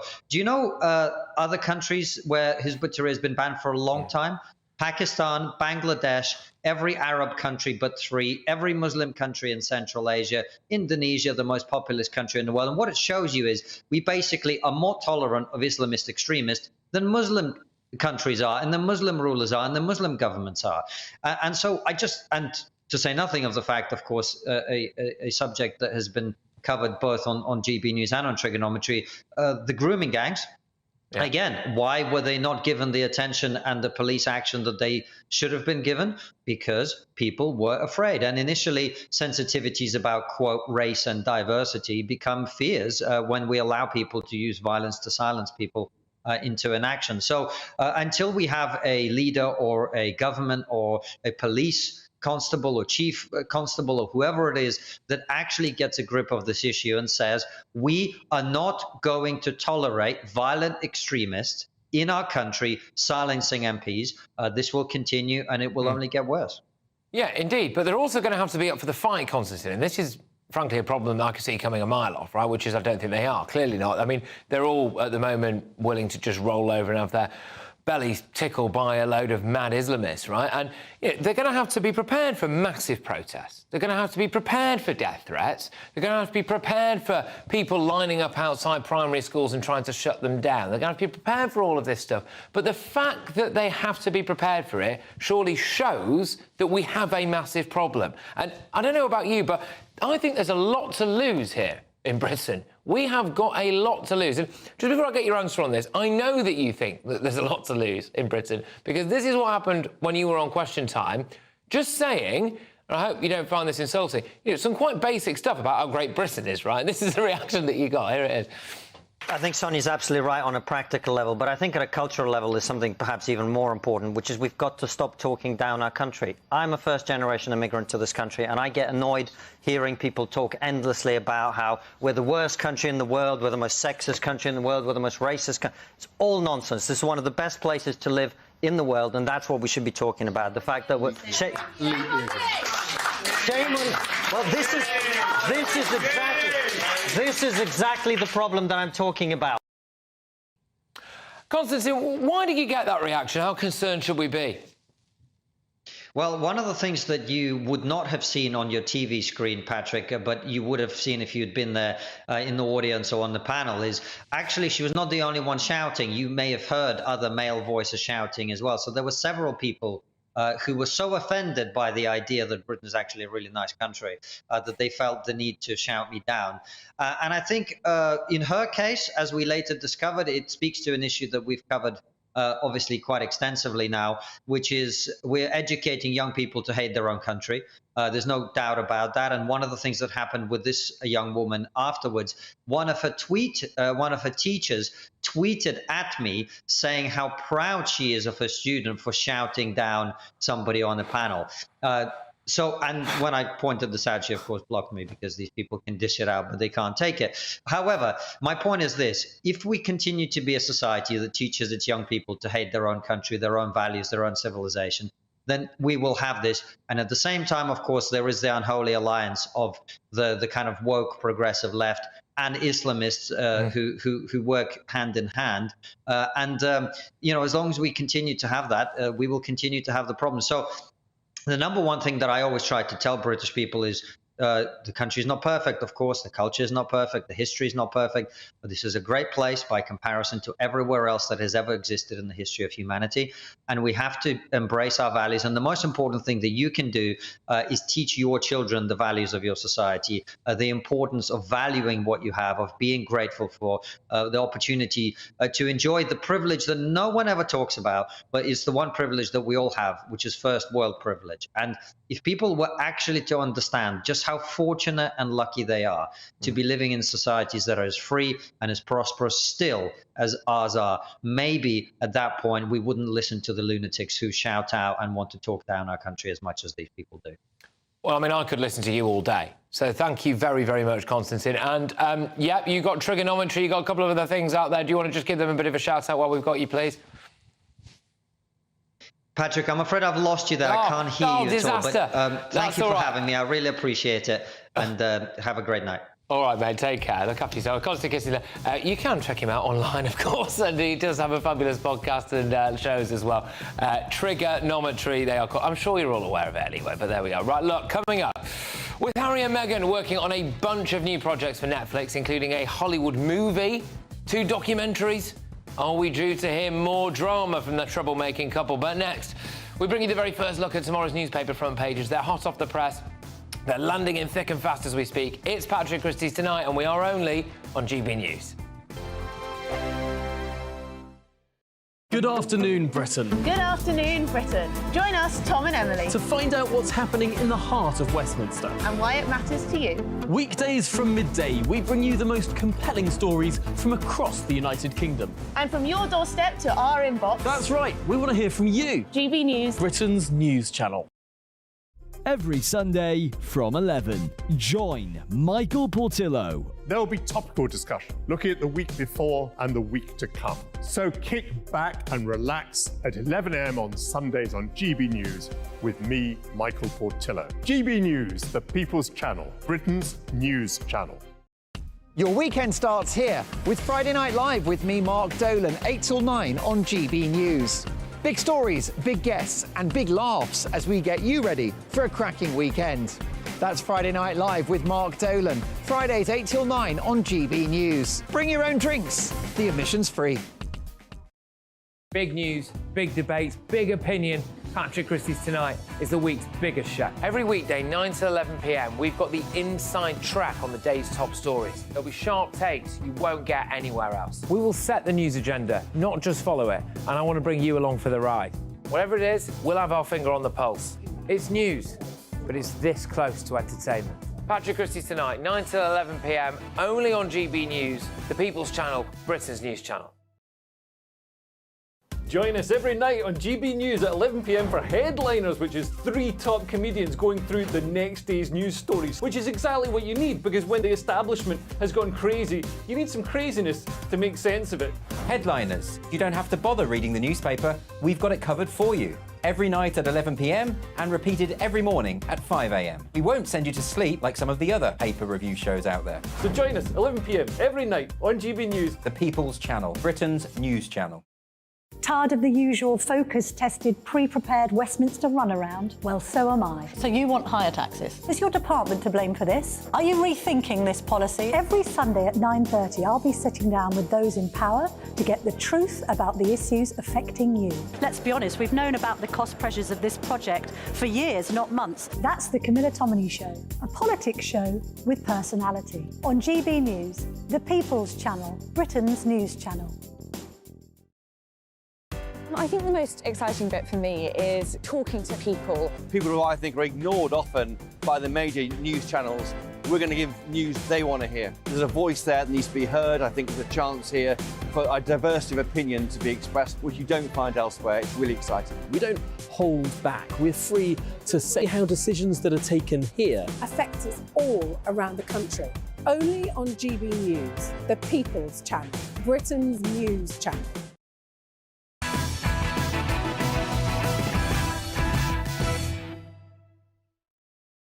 It's Patrick Christys tonight, and it's time now to bring you tomorrow's news tonight in the liveliest paper review you'll get on the telly. Here are your first front pages. OK, so we go with the eye. Millions face stealth tax rise as Tories demand cuts. Chancellor cannot fully reverse stealth tax effect. Look, shock horror.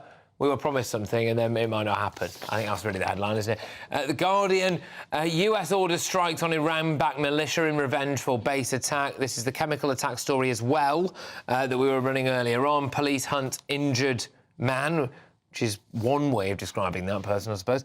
The Daily Telegraph, chemical attacker was failed asylum seeker. Astonishing details. They put chemical attacker in quotation marks, by the way. It is alleged, but the astonishing details about this man emerging. Reportedly came to Britain in the back of a lorry, convicted of a sex offence in 2018, failed asylum twice, and, you know, now here we allegedly are. The Mail, manhunt. Yeah, there's a theme here, isn't there? Convicted sex offender threw flask of chemicals at woman and her daughters. Clapham suspect later seen on CCTV with severe burns across his face. He's from Afghanistan. He's 35 years old. He was twice denied asylum, succeeding by claiming to be Christian. There we go. All right, this is, again, the Daily Mail's coverage of that. I can't see. This is on top of the Sun. It's same story. So there we are. All right. OK. Look, time to take a look at tomorrow's newspaper front pages now.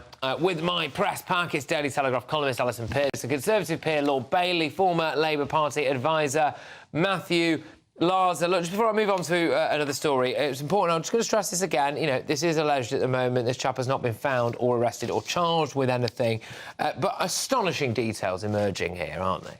Just so, I mean, the heart sinks, doesn't it? I mean, just so, it's such a familiar story as well, isn't it? Because he obviously applied for asylum once, rejected, twice rejected, third time lucky because he suddenly discovered he was a Christian. We actually saw that, you'll remember that we saw that with the Liverpool, the guy who tried to blow up the maternity hospital. Absolutely. And this is very, very common now. They either decide that they're gay or they're Christian, and it's just completely cynical. And I just have to say that when I was growing up, we didn't have acid attacks in our country, and we've got to think about the kind of people we're allowing to come here. Not just allowing to come here, but to stay, to be an asylum seeker. And as you say, Patrick, alleged now, horrible. I got so upset reading the details about a woman and two little girls who are probably scarred for life if indeed this man has thrown this stuff over them. The only good point to come out of it, it seems to have splashed himself and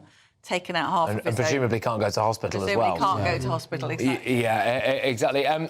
Sean, you're thinking on this. I mean, there's people like this, and regardless of whether or not he's even done this, right? You just look at his rap sheet. What would let people like this? Two things leap at me. One, the really important thing is that people are gaming the system, and we talk about asylum seekers, we talk about economic migrants, and people all of a sudden they always lean towards asylum seekers and talk about we must be helping the world. Of course, we should be helping the world, but we also have to acknowledge that the system is being gamed, and this seems to be an example of that.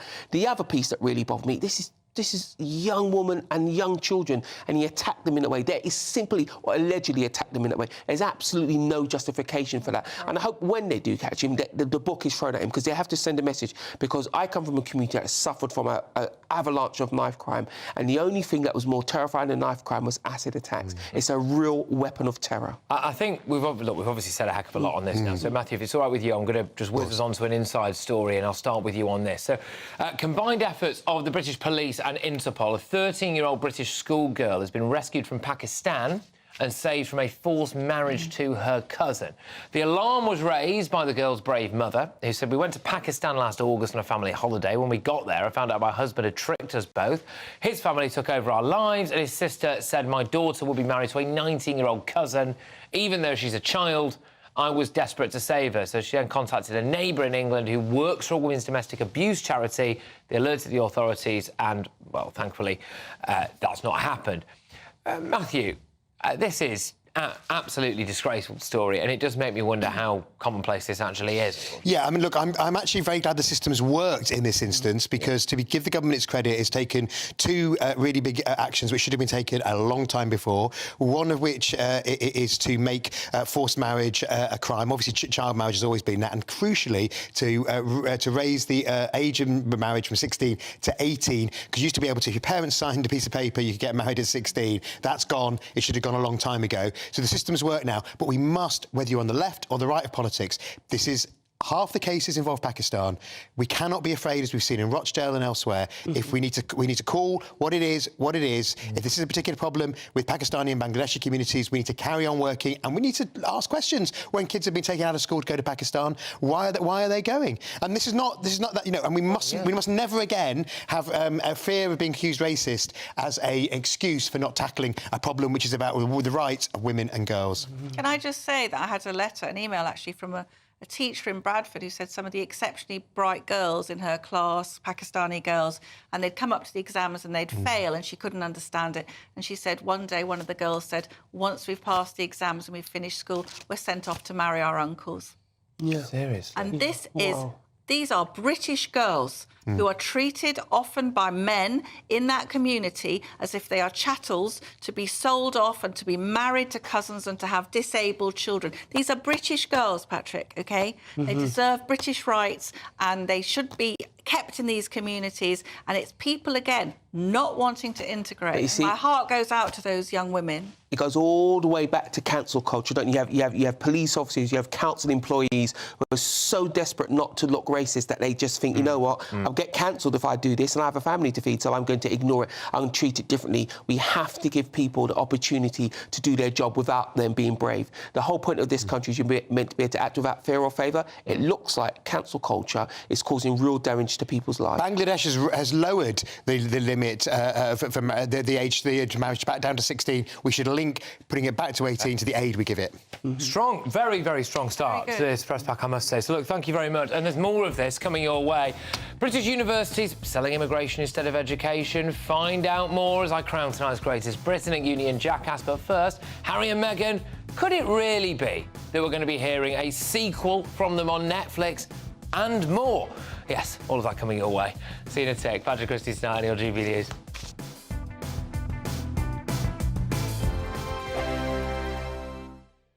Good afternoon, Britain. Good afternoon, Britain. Join us, Tom and Emily, To find out what's happening in the heart of Westminster. and why it matters to you. Weekdays from midday, we bring you the most compelling stories from across the United Kingdom. And from your doorstep to our inbox. That's right, we want to hear from you. GB News, Britain's news channel. Have a great Saturday night with me, Leo Curse, on the Saturday Night Showdown. It's a crazy world out there, so come and make fun of it with me, my panel of comedians, and a couple of people who actually know what they're talking about. This Saturday Night Showdown is your front row ticket to the clown show every Saturday, only on GB News, the People's Channel, Britain's news channel. GB News, unlike other broadcasters, isn't obsessed with the London-Westminster bubble. We think there's a nation beyond the M25, and that's why we talk about the issues that matter across the land. Join me on State of the Nation, 8 to 9 o'clock, Monday to Thursday, on GB News. Daisy's listening, and you should too. Your weekend starts here with Friday Night Live with me, Mark Dolan, 8 till 9 on GB News. Big stories, big guests and big laughs as we get you ready for a cracking weekend. That's Friday Night Live with Mark Dolan. Fridays 8 till 9 on GB News. Bring your own drinks. The admission's free.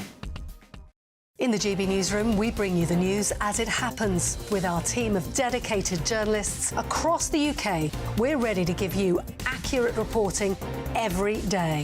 When the news breaks, we'll be there with bulletins on GB News, the People's Channel, Britain's news channel.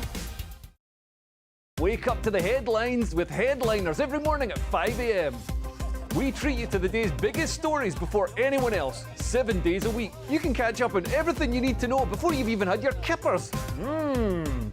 Headliners every morning at 5 a.m, only on GB News, the People's Channel, Britain's news channel.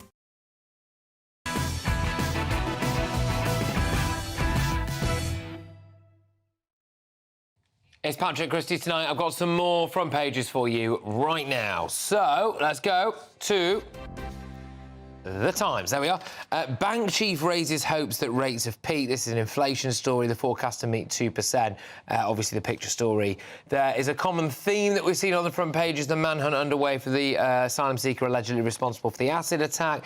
Gaza, got Gaza on the brain, sorry, easily done. Gaza's message to start, don't make the same mistakes to me. I tell you what, if Gaza was giving advice, right, to Marcus Rashford, this is on the Mirror, by the way, then that would be something, wouldn't it? Don't make the same mistakes as me, says Gaza. Right, there we are. This is, of course, after Marcus Rashford's booze soiree. Let's go to the Daily Express now. Hunt plotting new 1p national insurance cut. That'll make a world of difference. Cheers. Wednesday. Next week it'll be cancelled. Jeremy, thank you very much. From the bottom of your heart, Jeremy. Thank you very much, mate. Do you think that's a spoof, Annie? Well, possibly. Is it April the 1st? It's easy to take, it's hard to give it back, isn't it? Yeah, it is. It is indeed. Rachel Reeves will be the one who cuts taxes. As you've been hearing, I've obviously still got my panel with me. There's no point reintroducing them. You know them by now. I do want to talk about an inside story, though, which is it's been revealed that the Duke and Duchess of Sussex are on quite a bunch of projects now with Netflix as part of their $100 million production deal. A Netflix executive said the couple are working on a couple of unscripted projects, grief, believed to be documentaries, as well as a Hollywood film and a TV series. Matthew, you know, these new documentaries, they're on... I can't wait. That's a reason to cancel the Netflix subscription, isn't it? I mean, look, I was just thinking earlier, why don't they, you know, our regional theatres are struggling, why don't they come back and take over a regional theatre rather than, if they've got so many creative ideas? But, of course, it wouldn't make them any money, would it? Yeah. So, you know, they're not going to do a Kevin Spacey who took over the old Vic, whatever else you think of him. I mean, it's just outrageous. Trading on the name, and you just, I mean, you know, come on. Can you imagine how bad these projects are going to be? You can guarantee they'll be back. Someone give you $100 million, they want their pound of flesh. Oh, yeah. So we could be looking at anything from cushions to a new animated series. I don't know, but you will be seeing them again. Yeah, I mean, supposedly there's going to be a couple of documentaries in this. It's not confirmed yet, but supposedly it is. So we could literally just get more of that guff. I think it's time they had another baby so they could exploit another royal name. What's left? Yeah. Surely they could have Charles. It wouldn't be called Andrew, would it? Charles Jr. or something. Absolute squeaky. What was Queen Victoria's nickname? The Americans are ruthless. The Americans, they seem all nice and smiley, but it's like we need our 100 million worth. Yeah, and I mean, are they? You know, they've run out of people to exploit. Really, I think it's going to be. But this is where they're going to see. They're going to export. I mean, when I heard the size of their deal, I couldn't believe it. But I think Netflix have made a mistake, and it's slowly dawning on them. I think it's slowly dawning. Well, spot it. Of the others have cast. The Swedes have walked away. The other people have dumped them. So but it's a bit like when people get an advance for a book and then they spend it before they write the book. I fear that we've got that situation here. Yeah. They haven't got it to give back. I just wanted to draw people's attention as well to another story that caught my eye today. So there's been this uproar over a low-traffic neighbourhood, right, blocking this ambulance from getting to a baby girl having a seizure. Now, the footage, I appreciate, is a little bit grainy, right, but that was the ambulance that you've just seen go across your screens there. And unfortunately, because of a low-traffic neighbourhood which has bollards in the roads, etc., etc., etc., it had to take a detour, right? So you see two paramedics having to walk on foot, carrying medical equipment so that they could get to the baby in time. Fortunately, she made a full recovery, right? But it does make you think, Sean, doesn't it? I mean, these LTN neighbourhoods, bollards in the roads and all of this stuff, I mean, I'm sorry, but it is potentially even costing lives. They're complete rubbish. I remember when I was campaigning, I went to Ealing, a big uproar about LTN, and the campaign group was saying, look, they make the high roads far more busy because the cars have to go there. They make the roads dangerous at night because now all the side roads are abandoned, so it's there's nobody there. And somebody said to me, and the emergency services won't complain about it lengthening their arrival times because they don't want to get involved in the politics of all. And this story has shown you that all of those predictions were right. And the people who supported them lived in the nice leafy roads and effectively wanted to live in a cul-de-sac. They didn't care for everybody else who had to live in this situation with now more traffic than ever. And that's before you talk about the environmental damage, because the cars were sat there idling on the high road. OK, I mean, Alison, I'd be absolutely fuming if that was my child. Yeah, a little 10-month-old baby struggling for breath, having seizures. It is a total load of bollards, Patrick. Everyone hates. Joke of the night. Line of the night. To be fair, we're past the watershed. Yeah. You know, taxi drivers, people who've got to go to work in their cars. You know who loves them? It's ladies called Clarissa on push bikes going to an artisan deli to buy a piece of cheese that costs £35. Remember the Gales boycott that never happened because it turned out that the Gales owner doesn't believe in all of the climate change hysteria. I suppose some people, Matthew, might say they're good for the climate. Yeah, look, as a no to scepticism, if you've ever stood for local council, particularly pre-LTNs, people always wanted traffic calming, and now it's called an LTN and it appears to be part of a woke agenda that don't like it. So there's a little bit of hypocrisy here, but they can be daft. I was born around the corner from where that happened in Withington Hospital, and so, you know, it's a bit daft. Good stuff. All right, OK, time to reveal now today's greatest Britain and Union jackass.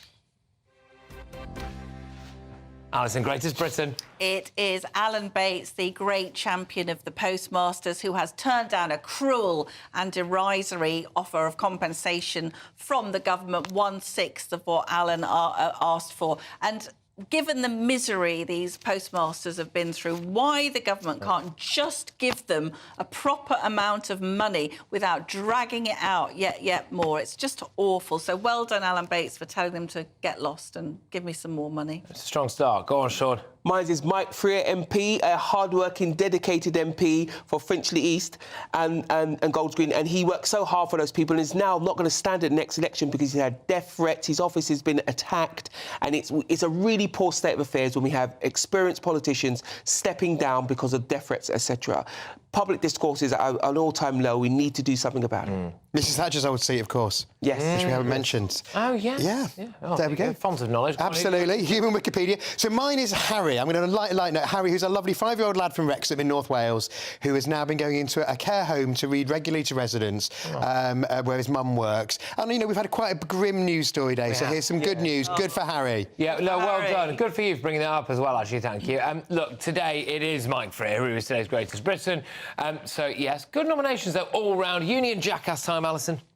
It is the Russell Group of universities selling places at their universities to wealthy foreigners, often with lower grades than British kids who deserve those places. It's apartheid and it's demoralising our young people. Here. Go on, Sean. Mine is the EU for calling for a ban on gendered language. Things such as no man's land apparently are meant to go, and replacing... Here's the best one. Replacing Joe Public with average citizen. Considering all the troubles that the EU have, you know, farmers and the like, and the state of the European economy, I think they have other things they should be concentrating on. I want to know what the translations for Joe Public is in every official language of the EU. Maybe you could write into Patrick and let him know if you can speak another language. I mean, look, average citizen to replace Joe Public. That's Joe more Public offensive. It is. Joe Public rolls off the tongue. Average citizen... That's terrible. Come on, Matthew. Mine is Dacorum Borough Council in Hertfordshire, who are sticking to their guns and finding anybody who is caught short in the countryside in their borough and goes to spend a penny, and there's a legal row. Is it littering or not? You'd have to be incredibly unlucky to get caught. They find 2 people. They find 2 people already. It's going to end up in the Supreme Court. I want to know if it's littering or not. It's a real lack of decorum. Oh! Right, OK, today's Union jackass is British universities. There we go. Wow, well, it's been an eclectic mix tonight, I must say. Lots of light and shade. Headliners is next for a more extensive look through the headlines in their own unique style. Can I just say a wonderful thank you to my panel? Thank you. And thank you to everybody who's been watching and tuning in online. If you've missed any of it, feel free. Go back. Make sure you check it out on YouTube. I'll be back tomorrow at 9 p.m. Until then, keep fighting the good fight.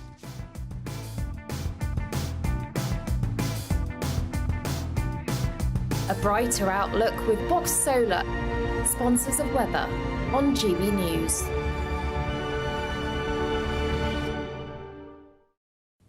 Good evening, I'm Alex Berkill. Here's your latest GB News weather forecast. Through the end of the week, it is going to be largely cloudy, mild, but also windy, because we have a tight pressure gradient across the UK. An area of high pressure to the south of us leading to a westerly flow, and that westerly flow will push the heavy rain that we saw across much of Scotland through today towards the east overnight, and we are going to drag in increasing amounts of cloud from the west. So some clearer skies towards the southeast to start the night means it may start a little chilly, a touch of frost, but as the cloud rolls in, we are going to see our temperatures lifting. So by the time many of us wake up tomorrow, it's going to be quite a mild start, some places already in double figures. Otherwise, as we go through Friday, and it's a much cloudier day than today for most of us, outbreaks of rain where the cloud is thick enough, particularly towards the west. perhaps something a bit more persistent across parts of Scotland into Northern Ireland for a time.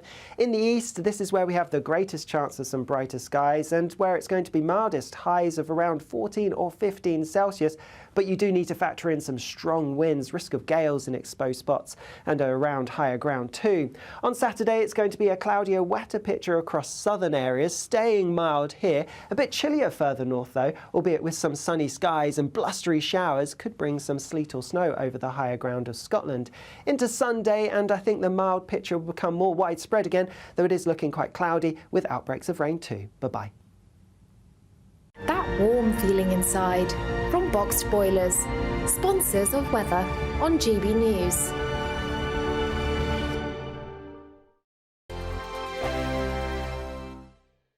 "2024, a battleground year." The year the nation decides. As the parties gear up their campaigns for the next general election. Who will be left standing when the British people make one of the biggest decisions of their lives? Who will rise? And who will fall? Let's find out together. For every moment, the highs, the lows, the twists and turns. We'll be with you for every step of this journey. In 2024, GB News is Britain's election channel. Big news, big debates, big opinion. Patrick Christys Tonight is the week's biggest show. Every weekday, 9 to 11 p.m, we've got the inside track on the day's top stories. There'll be sharp takes you won't get anywhere else. We will set the news agenda, not just follow it, and I want to bring you along for the ride. Whatever it is, we'll have our finger on the pulse. It's news, but it's this close to entertainment. Patrick Christys Tonight, 9 to 11 p.m, only on GB News, the People's Channel, Britain's news channel. GB News is Britain's news channel, and now you can support it. All you have to do is scan that QR code that's up on your screen right now, or you can go to gbnews.com/support and become a GB News member. You'll have fantastic benefits. We're also going to organise special events where you as GB News members can meet the presenters, the on-screen faces. Scan the QR code or go to gbnews.com/support. Thank you so much. Wake up to the headlines with Headliners every morning at 5 a.m. We treat you to the day's biggest stories before anyone else, 7 days a week. You can catch up on everything you need to know before you've even had your kippers.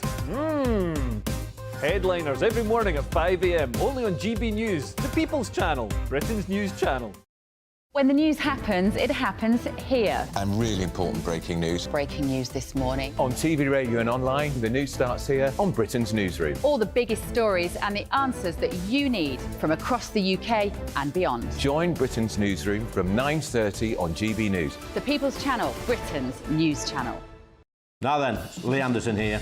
Join me on GB News on my show, The Real World, every Friday at 7 p.m. I'm not eating bloody cat. Are you Delicious. mental? Open your mouth. OK, here comes a train. Reminds me of the scene in Singing in the Rain. Adam, is that a good one? Whoa! Join me at 7 on GB News, Britain's news channel. I'm Andrew Doyle. Join me at 7 o'clock every Sunday night for Free Speech Nation, the show where I tackle the week's biggest stories in politics and current affairs with the help of my two comedian panellists and a variety of special guests. Free Speech Nation, Sunday nights from 7 on GB News, the People's Channel, Britain's news channel. Have a great Saturday night with me, Leo Curse, on the Saturday Night Showdown. It's a crazy world out there, so come and make fun of it with me, my panel of comedians, and a couple of people who actually know what they're talking about. This Saturday Night Showdown is your front row ticket to the clown show every Saturday, only on GB News, the People's Channel, Britain's news channel. Every Sunday from 11, join Michael Portillo. There'll be topical discussion, looking at the week before and the week to come. So kick back and relax at 11 a.m. on Sundays on GB News with me, Michael Portillo. GB News, the People's Channel, Britain's news channel.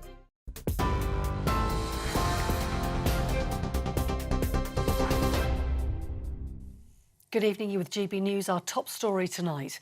A police manhunt is ongoing after it was revealed the suspect of last night's London chemical attack had been convicted of sexual offences in 2018